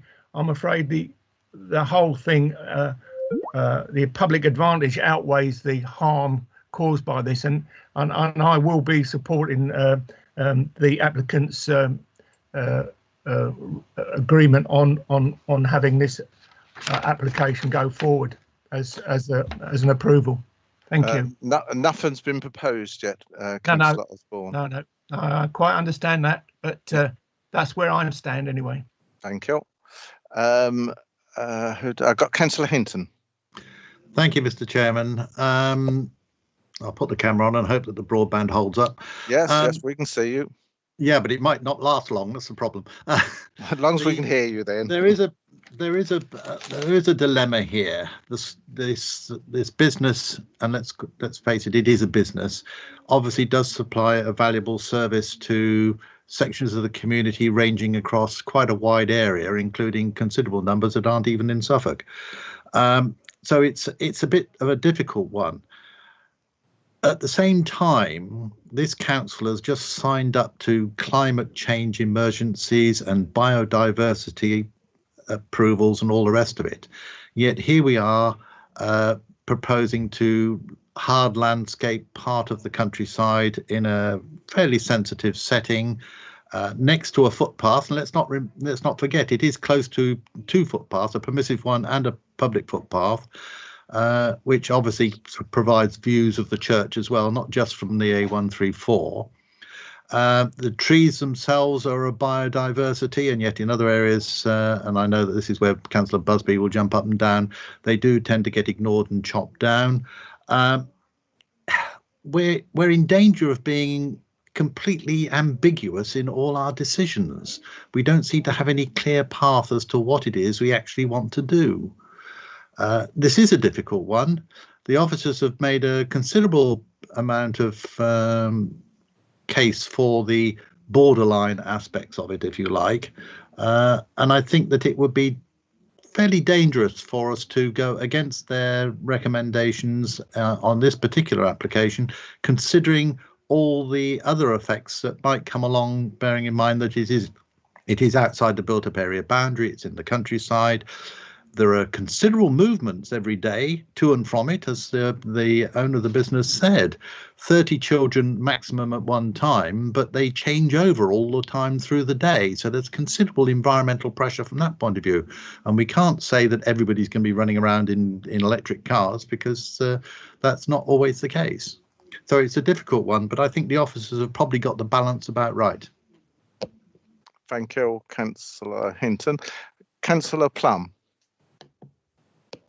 Thank you, Chair. I hope you can see me. I can't see you. Wait a minute. Yes, I can now. Can now? On. Yep. You've not gained anything by it either, have you, really? That's nice to see you, Councillor Plum. Right. Thank you, Chair. I'm like Councillor Lee Parker, I'm a passionate advocate of neighbourhood plans.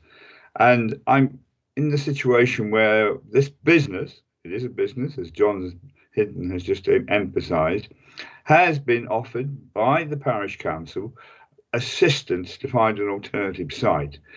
I think with how I feel about neighbourhood plans, I do not think that a business should overrule what the community wants. Thank you, Chair.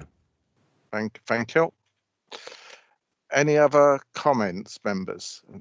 Any other hands up? Any other proposals? Councillor Busby. Well, I think the point that from Lee's very informative 5 minutes is that if we turn this down, we lose the business. So they won't be looking for an alternative site. Thank you. Any new hands up? Councillor Owen. Yeah, it is. Sorry, do you want my camera on? Yes, that'd be helpful. People like to see who's talking. Oh, sorry, it's gone off again. I just feel that with COVID-19 and everything, there's so many empty buildings coming up. And I think we're going to lose so much of this view that it's such a hard one, because, you know, like everyone says, it's a business. And I think we shouldn't go for this, and we should go with the officers' recommendations because of losing these lovely views. Thank you. Any other comments? Councillor Hinton. Thank you, Mr. Chairman. I agree with Councillor Owen in that respect. And to think that there is no other suitable premises or site so close to or closer to Sudbury as one of our main population centres seems a little bit disingenuous. We don't have to keep putting all these premises in the middle of the countryside. Let's try and get them somewhere where all the other facilities are available as well. And if the people work in Sudbury, then it's obviously an advantage to them not to have to commute a long way out into the countryside to drop their children off and then come back again. And I'm sure there are business premises coming available in Sudbury, on the fringes of Sudbury, or in connection with the development around the outsides of Sudbury. Councillor Ayres. Thank you, Chair. Well, I am totally. What do we care about most? The education of all these children, or a view, which I don't think is absolutely that fantastic, and a few trees? I think we need to get the right perspective here. Thank you, Chair. Thank you. Councillor Barrett. Yes. I think we need to propose that we go to a vote. I haven't had any proposal one way or the other, so yeah, Councillor Barrett, you've got the floor. Well, Mark Russell has just put his hand up, so. Sorry, Councillor Barrett. Sorry, Chair. Just want to mop up at the end of a debate, and it's always trying to pick the moment. And I think probably before a proposal may be the best time. Is that all right? Just to clarify. Well, Councillor Barrett was speaking. Are you happy to hold back? Yes. Right, thank you. Officer Mark Russell, yep. Thank you, Chair. I just want to, before a vote, even a proposal, So just one or two points that were raised. The agricultural land point by Councillor Busby, fair point, but that wasn't a reason for refusal. So we can park that one. To reiterate, the neighbourhood plan has limited weight, so we do have to consider that in any decision that we make. The issue about whether it's needed or not, it's a commercial enterprise. There's clearly a need, otherwise Yawley wouldn't be trying to get their permission. So that's a given, that there's a need for it. This is land use we're talking about. Town and country planning looks at land use, and the fact that it's obviously a stellar nursery, no disputing that, is not relevant to the issue of a land use, because this permission does not tie it just to Yawley. It's just it would have permission for being a day nursery. And I think I'm correct in saying, although they do cater for special educational needs, that it's not tied to that either explicitly. So there's that. And there's another heritage point, which I'm going to ask Mr. Pinner to make in a minute. But a key point we must remember is that our officers conclude that this is in the round contrary to our development plan, which is a material consideration. And that's how we arrived at the point of recommending a refusal. So those points for clarification. If I may just pass to Mr. Pinner for one last statement. Yep. Chair. Mr. Pinner, would you like to speak? Yes, that's right, Chair. I just wanted to just clarify some of the points that were raised by Councillor Barrett and Councillor Osborne. I just wanted to clarify, first of all, that in where I've identified harm, it is not just arising from the view.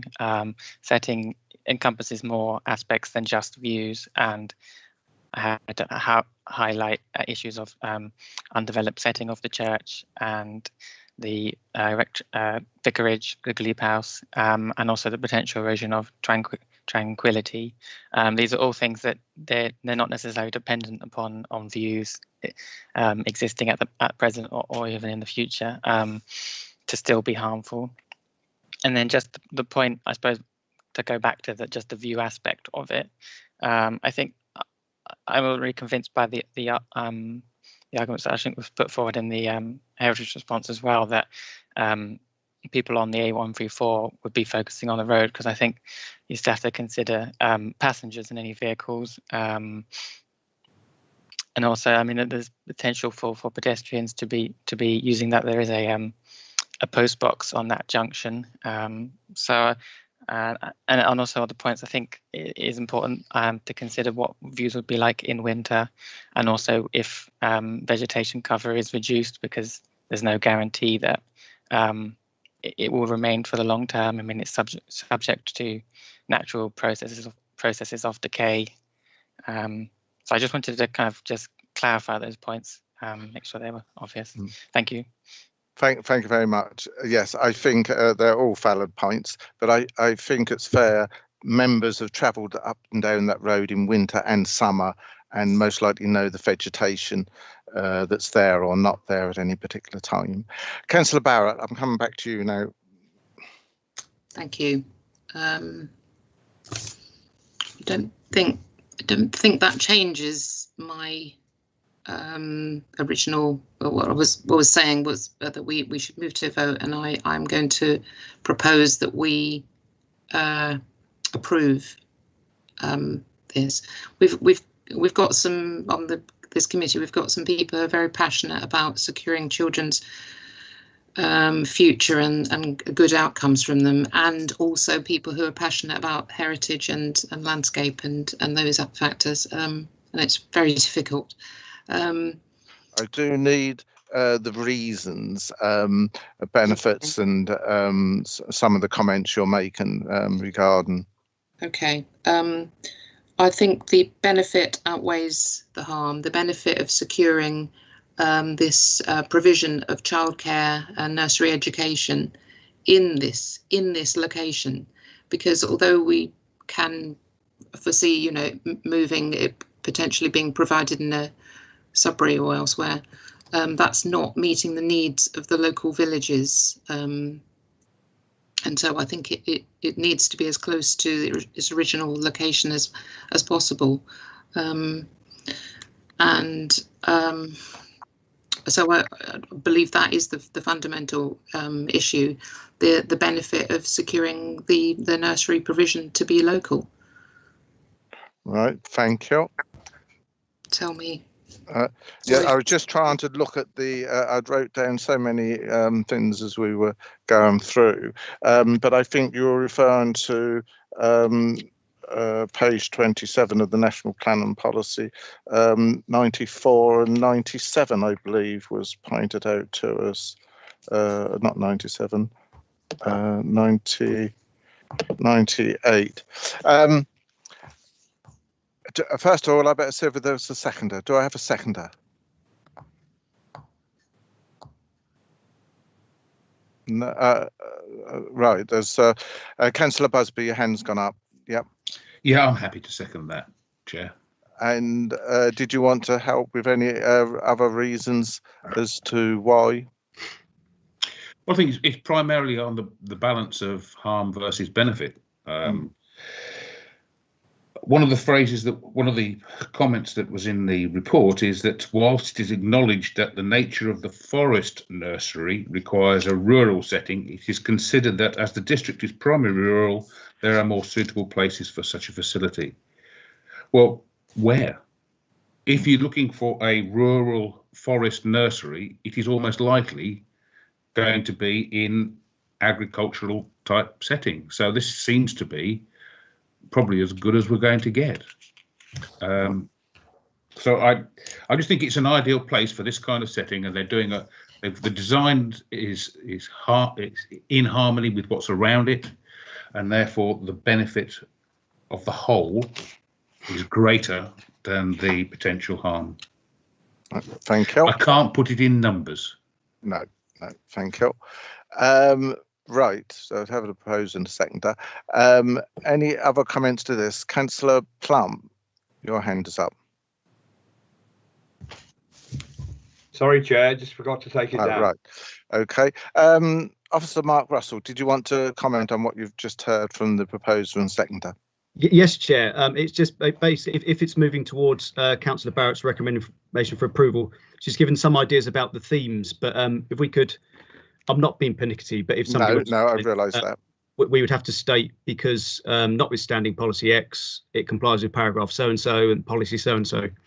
So I don't know. I mean, for example, paragraph 127 of the NPPF talks about inclusive developments, that sort of thing. We need to add a bit of flesh to the bones if we're going towards recommending an approval. Right. Yeah, 127. Yep. Sorry, who's that?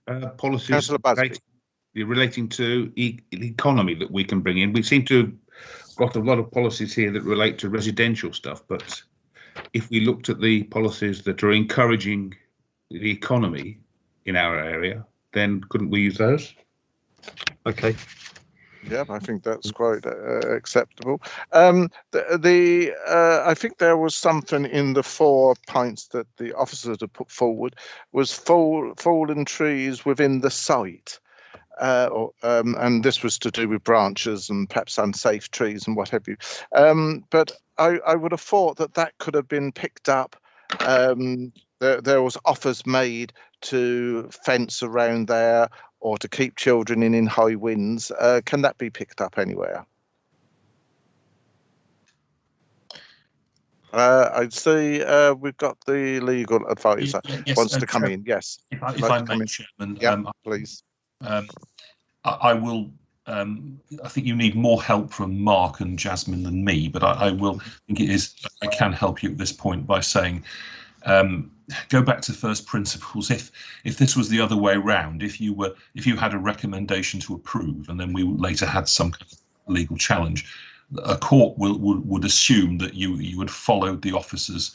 If you were agreeing with your officers, that you'd followed their reasoning in the report, unless there was a strong indication otherwise. Here you have an officer's recommendation to refuse. It absolutely is your democratic prerogative to disagree with that, but there is in law, there's no general duty to give reasons for an approval, but there are occasions and where you're disagreeing with an officer recommendation. It might, not in every case, but it might in some cases arise. What I'm saying, at the very least, you need to formulate, be satisfied yourself of why the decision is being made. And in this case, what concerns me is that the officers are advising. I think I have understood this correctly. having read the report in detail and listened to my officer colleagues, that remember the statutory test, section 38.6, you must make a decision in accordance with the development plan unless material considerations indicate otherwise, and the NPPF, which is important in this case, is a material consideration, not part of the actual plan. So you have Mark and Jasmine advising you that this is contrary to the plan, the policies of the development plan read as a whole, and the material considerations don't move you in the other direction. So I think obviously I've heard Councillor Barrett and other members on what might well be the majority of the committee saying that they disagree, but I think you will need some more help from Mark in formulating how we put that into words that will, I hope, keep the council legally watertight. And we may need to go back to the chain of reasoning on the development plan policies. That's all from me at the moment. I think that's very good advice. But I am getting the feeling from members that they're feeling that there are more benefits to the public in going with this than being against it. And I feel that that's where we need perhaps to get Mark to come in to help out on this particular one. Sorry, Chair, can I just come in on that? Yeah. Even in the officer's report under the principle of development, the final conclusion is that the... On what page? Can you tell? Page 28. Page 28. We can keep with you then. Yep. The location is sustainable for its end use. That's the officer's conclusion. Right. So whatever we say about all the various policies, CS1, CS15, CS11, etc., the conclusion of the officer is that it's sustainable. Right. That's a good point. Paragraph 84 of the NPPF stresses that the opportunity to enable rural services and businesses may result in development in areas outside of existing settlement boundaries, which is what this is, outside of the existing settlement boundary of Assington. But the development must be sensitive and responsive to its surroundings, which I think it is. Yeah. So we end up with this planning balance argument, the harm versus the benefits. I don't know what policy numbers that relates to, but that's as simple as it. Chair, if I may, I think I'm just sorry. Members, Councillor Busby is referring to the National Plan and Policy Framework, page 24, paragraph 84. That could be used. I agree with Councillor Busby on that one. Officer Mark Russell. Chair, I was going to suggest if we could understand the themes, I think I'm going to ask for an adjournment so we can work up the wording and we come back to you. So I'm getting at the moment that public benefits. Did Councillor Barrett also suggest it was basically a local, employment, basically? So well, there's employment in it. Councillor Busby? Sorry, Councillor Barrett? Councillor Barrett? You're muted. Sorry. Yeah. The benefit, I think, was when we saw the slide that Jasmine presented. I think it was on one of her slides to say the benefits. I think there was a flaw in that because it was we were page told 23. I think that is it's slide 23. Sorry, I think that's where the benefits was. I did make a note of that. Perhaps Jasmine, you can find that for us.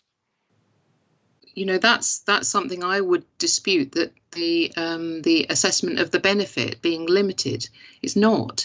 It's a major public benefit because the free school places that is funded by the government, so it's available for all regardless of income. Okay, so the weighting exercise there is that's why we're here. So Councillor Barrett's proposal would be along the lines of it's a local business, the economic benefits, and also the public benefits in having that facility. So notwithstanding the identified heritage harm, those benefits are deemed to outweigh the harm we have identified. Okay, so that's that. And that would include, you'd therefore be including the landscape as well in that. You'd be saying, although there's some alteration to the landscape, that is not outweighed by the benefits, and you would suggest a landscaping condition, one presumes, if we go for approval. But the other thing is the foul sewerage, etc. So were we to go with an approval at this stage, it would still have to be pending on that particular item. Well, the sewerage being sorted out, but that can be a condition that provided they satisfy them on that. It could be a condition, but the trouble is that Natural England has phrased it in the way of objection at the moment, pre-decision. Now we have to have a discussion with them. I suppose the mechanism would be, this is looking forward a few stages, we might have to come back if we can't sort it out. Yeah. But the substantive issues of the very fact of it being there and it having some effect on heritage and the landscape, members have weighed that up, and if they agree with Councillor Barrett in that weighing exercise, they've found in favour of the benefits outweighing the harm. But we need some policies and paragraphs to hang that off before we go any further, Chair. Right. Yep. And can you want to do that in adjournment? I think there's no point in everybody sitting there twiddling their thumbs while we talk about it. Well, it's no point. No. So we're going to separate meeting.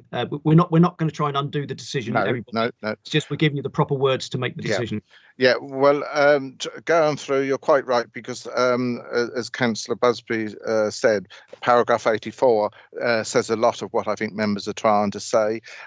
Benefits outweigh the harms, members that were also thinking. So we do need to pick them all up. So shall we take a 10-minute adjournment? We'll come back at 20 to 12. Is that? Chair, can we make that quarter two, just to give us Yes, I agree. quarter two.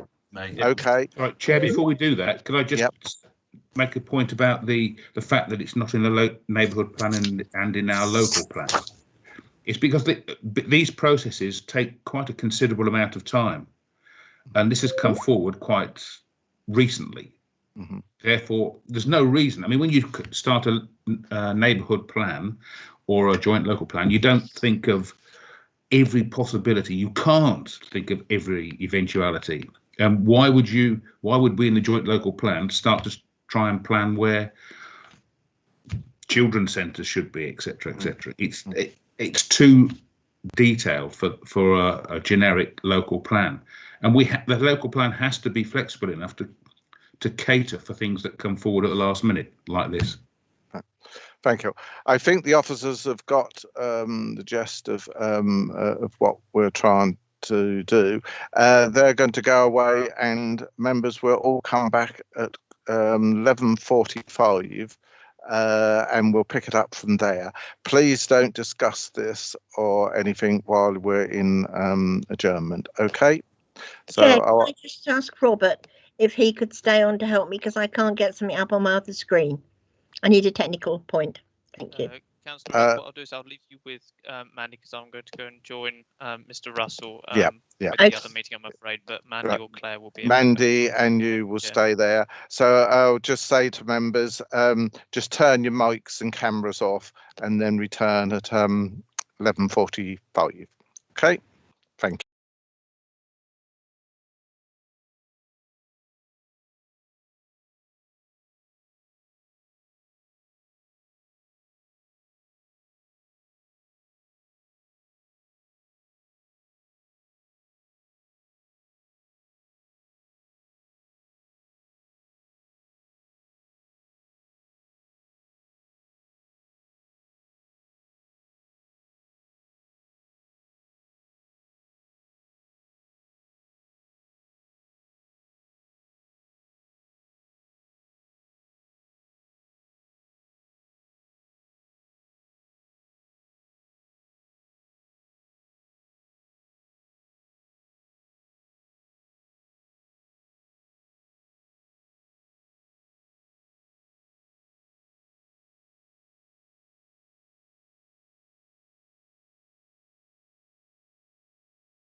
Yeah, but it's not. Welcome back, members. Right, I'll ask Officer Mark to Russell to update us. Yeah, thank you, Chair. Just so you can see me. Yes, yes, please. Self off. Yeah, so we had to talk about if members were to agree with Councillor Barrett's recommendation, and it was decided that the best way of doing it would be to spell out how there is a conflict with the plan, but. So the proposed wording, and Councillor Barrett is not tied to this, you might want to change it. Proposal is broadly accept the officer's advice that it's contrary to the development plan read as a whole, specifically the policies CS15, CN06, CR040708, which are heritage and landscapes. I couldn't get them all down, so anyway, carry on. Yeah, I can. Well, they're in writing here, and I can forward them in a minute. But so specifically, CS15. I'll say it slowly. Sorry, that's what you're asking me to do, isn't it? Yeah. CS15, CN06, CR04, CR07, CR08. Whilst there is that conflict, there is considerable public benefit in accordance with paragraphs 84, 92, and 127F, which enable us to engage the public benefit test as per paragraph 196 of the NPPF. 196, yeah. Right, I've got that. I know where they are in the. There's some more, I'm afraid. Right. In addition, it is recognised that CS15 clause I, Roman numeral 1, does not enable the public balancing exercise. Therefore, and also in reference to policy CS17, I believe that an assessment of the planning balance leads me to conclude that permission should be granted. So that would be Councillor Barrett's proposal. We'd have to reword it into this authority, but that would be the framing of the wording, Chair. Right, Councillor Barrett, have you you've heard all that, and are you taking that on board? I'm trying to absorb it. Yeah. Just having a look at CS15I if I need to. Yeah. CS15 I think it was. Page is that? One. Jasmine, do you have that clause for council just to make it easy? Bear with me. I think I have. Yeah, I have got it up. If it's easier for me to share. Yes, please do. I've got it actually, but right. Did you want me to still share my screen or?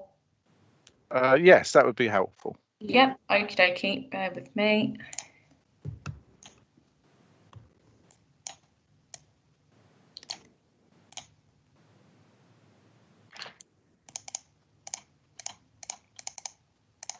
You'll see that. Yep. Now, the issue with that, Chair, and all others, is it doesn't open up a possibility of weighing up public benefits. It just says you've got to be kind to old buildings and views. So in that sense, it's not NPPF compliant. So that particular paragraph doesn't allow us the opportunity to balance. It's quite restrictive. So that's been criticised at appeal. So that's why that paragraph has been flagged up for you. Right. So are you saying that we don't want to take this one into account, or you do? It's saying that despite the fact there may be conflict with the rest of CS15, that paragraph is not NPPF compliant, and we then refer to the NPPF, which allows us to take that weighing up the benefits path. Yes. That's why it's been flagged up. Right. Yep. I understand. Are you happy with that, Councillor Barrett? I think I have to agree. I mean, sorry, I know you've been given little notice there, Councillor, but it's in effect, it's you're accepting the officer's view that there is a conflict with the development plan, but your view is that the material considerations otherwise are such that you've arrived at a point of recommended approval. Yeah. Benefits outweigh the harm. Yeah. Yeah. Yes, that's right. That's my view. Yeah. Okay. And the seconder, Councillor Busby, are you happy with that? Yes, Chair. I probably would have added in LP, I don't know whether it's still the right number, LP 29, services and facilities within the community, provision, retention. Well, that's a good one. LP 29. 29. I also think for the NPPF, I think there's more than just paragraph 84. I think 83. Well, yes, you could use quite a few of them, but I think I was just condensing it. I think 83, we spoke about that, and there was a reason we thought that wasn't relevant. Jasmine, can you come in and remind us why that wasn't? Yeah, bear with me. I'm just going to stop presenting and get it up. It says that planning policies and decisions should enable the sustainable growth and expansion of all types of business in rural areas, both through conversion of existing buildings and well-designed new buildings. That's right. Yeah, actually, Mark, I think that was meant to go in there. Okay, 83 and 84. Okay. Yeah. Yep, good. 83. 29 as well, and para 83. And then also to the point I made about the plans taking a lot of time, 81. D says planning policies should be flexible enough to accommodate needs not anticipated in the plan. That's a policy level thing. That's not a development management thing. So we wouldn't put that in for planning decision. Okay. All right. Okay. Well, I think we've got you've got enough there, Councillor Barrett and Councillor Busby, if you're both happy. Yes, right. I am. So then. Is there any other comments people want to make before I put that proposal forward? No? Right, it's been proposed by Councillor Barrett, and I'm not going to read them all out again because you've heard them, unless you want me to. I've got all the numbers down, but in case I miss any, it was CR15, CN06, CR07, CR08, and then paragraphs 92, 127, 196, CS15 little 5, CS17, LP29, paragraphs 83 and 84 of National Plan and Policy Framework. Councillor, Sorry, no, Mr. Russell. That, but could I mean, because these are recorded and people can look at them anytime afterwards, I'm going to just read out the whole thing. Okay, yeah, that's very good. Yes, that would be very helpful because you've got it all in front of you. I've had to write it down. Yep. Right. First of all, clarification, Councillor Busby, LP29, before we proceed any further. Yeah. Sorry, Councillor Busby, sorry. Just closed it. Hang on a second. Yeah, just so we know we're doing the right thing. Sorry. And then I'll read it out.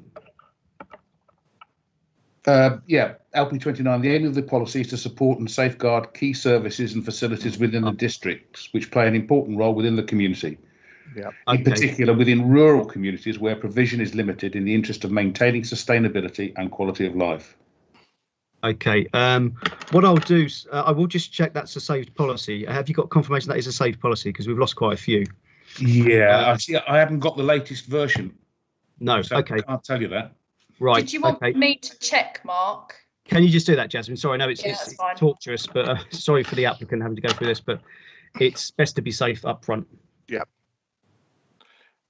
You're happy with the rest? Did you want to carry on with them while we're waiting for that to be confirmed? Yeah, I'll say all of it apart from that, and then Jasmine will clarify at the end. So just add in 83, and the wording was thus. From Councillor Barrett's proposal was, and we will slightly tailor the wording to make it the decision of the authority is, but these would be Councillor Barrett's words. I broadly accept the officer's advice. This is contrary to the development plan read as a whole, specifically policies CS15, CN06, CR04, CR07, CR08, but there is considerable public benefit in accordance with paragraphs 83, 84, 92 and 127F of the NPPF, which enable us to engage the public benefit test as per paragraph 196 of the NPPF. In addition, it is recognised that CS15 Roman numeral 1 does not enable the public balancing exercise.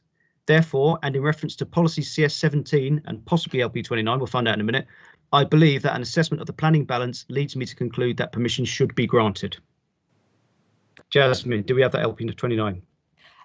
So in terms of LP, that isn't actually a policy. I can't see anywhere. It's certainly not a saved policy. But if Councillor Busby wanted to clarify which document he's looking at. Councillor Busby. Local plan, July 2019. Oh, so it's the emerging plan. Yes. Okay. No, right. I wouldn't. No, that's got such limited weight, Councillor. I'd advise not citing that as a policy at the moment. Right. We'll take that one out then, Councillor Busby. Yeah. So that was the proposal, Chair. Over to you, members. Sorry. Yep. Okay. Councillor Busby, we've taken out LP 29, but the rest are all there. Councillor Barrett, you're happy? Yes, I am. Yes. And your seconder, Councillor Busby? Yeah. Right, you've all heard, members, that it's been put and spelt out to us by the planning officer. All those in favour of approval, please indicate in the roll call. For, against or abstain. Robert, would you like to take us through the roll call? Thank you, Chair. So if members could please respond as laid out with for, against or abstain. Councillor Sue Ayres. For. Councillor Melanie Barrett. For. Councillor Peter Beer. For. Councillor David Busby. For. Councillor John Hinton. Against. Councillor Lee Jamieson. For. Councillor Mary McLaren. For. Councillor Adrian Osborne. For.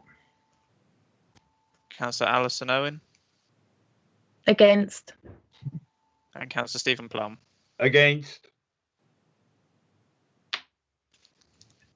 Thank you, Chair. I make that 7 votes to 4, 3 against. Mr. Dupre, do you confirm? Yes, I agree with your counting. The resolution is passed by 7 votes to 3. Thank you. Thank you very much. Then that is approved. Chair, we'll take away the statutory consultees conditions then, and that we have the conversation with Natural England. But you've given approval, but we'll take away the statutory consultees conditions. Thank you very much. Yep. Yep. Right, I think we've now got to the end. Yep. Just to tell members, the meeting on Wednesday, 2nd of December 2020 is cancelled. The next one will be the 16th of December, and at the moment that's likely to be on. You're going to mention the... Yeah, I'm just going to close the meeting officially.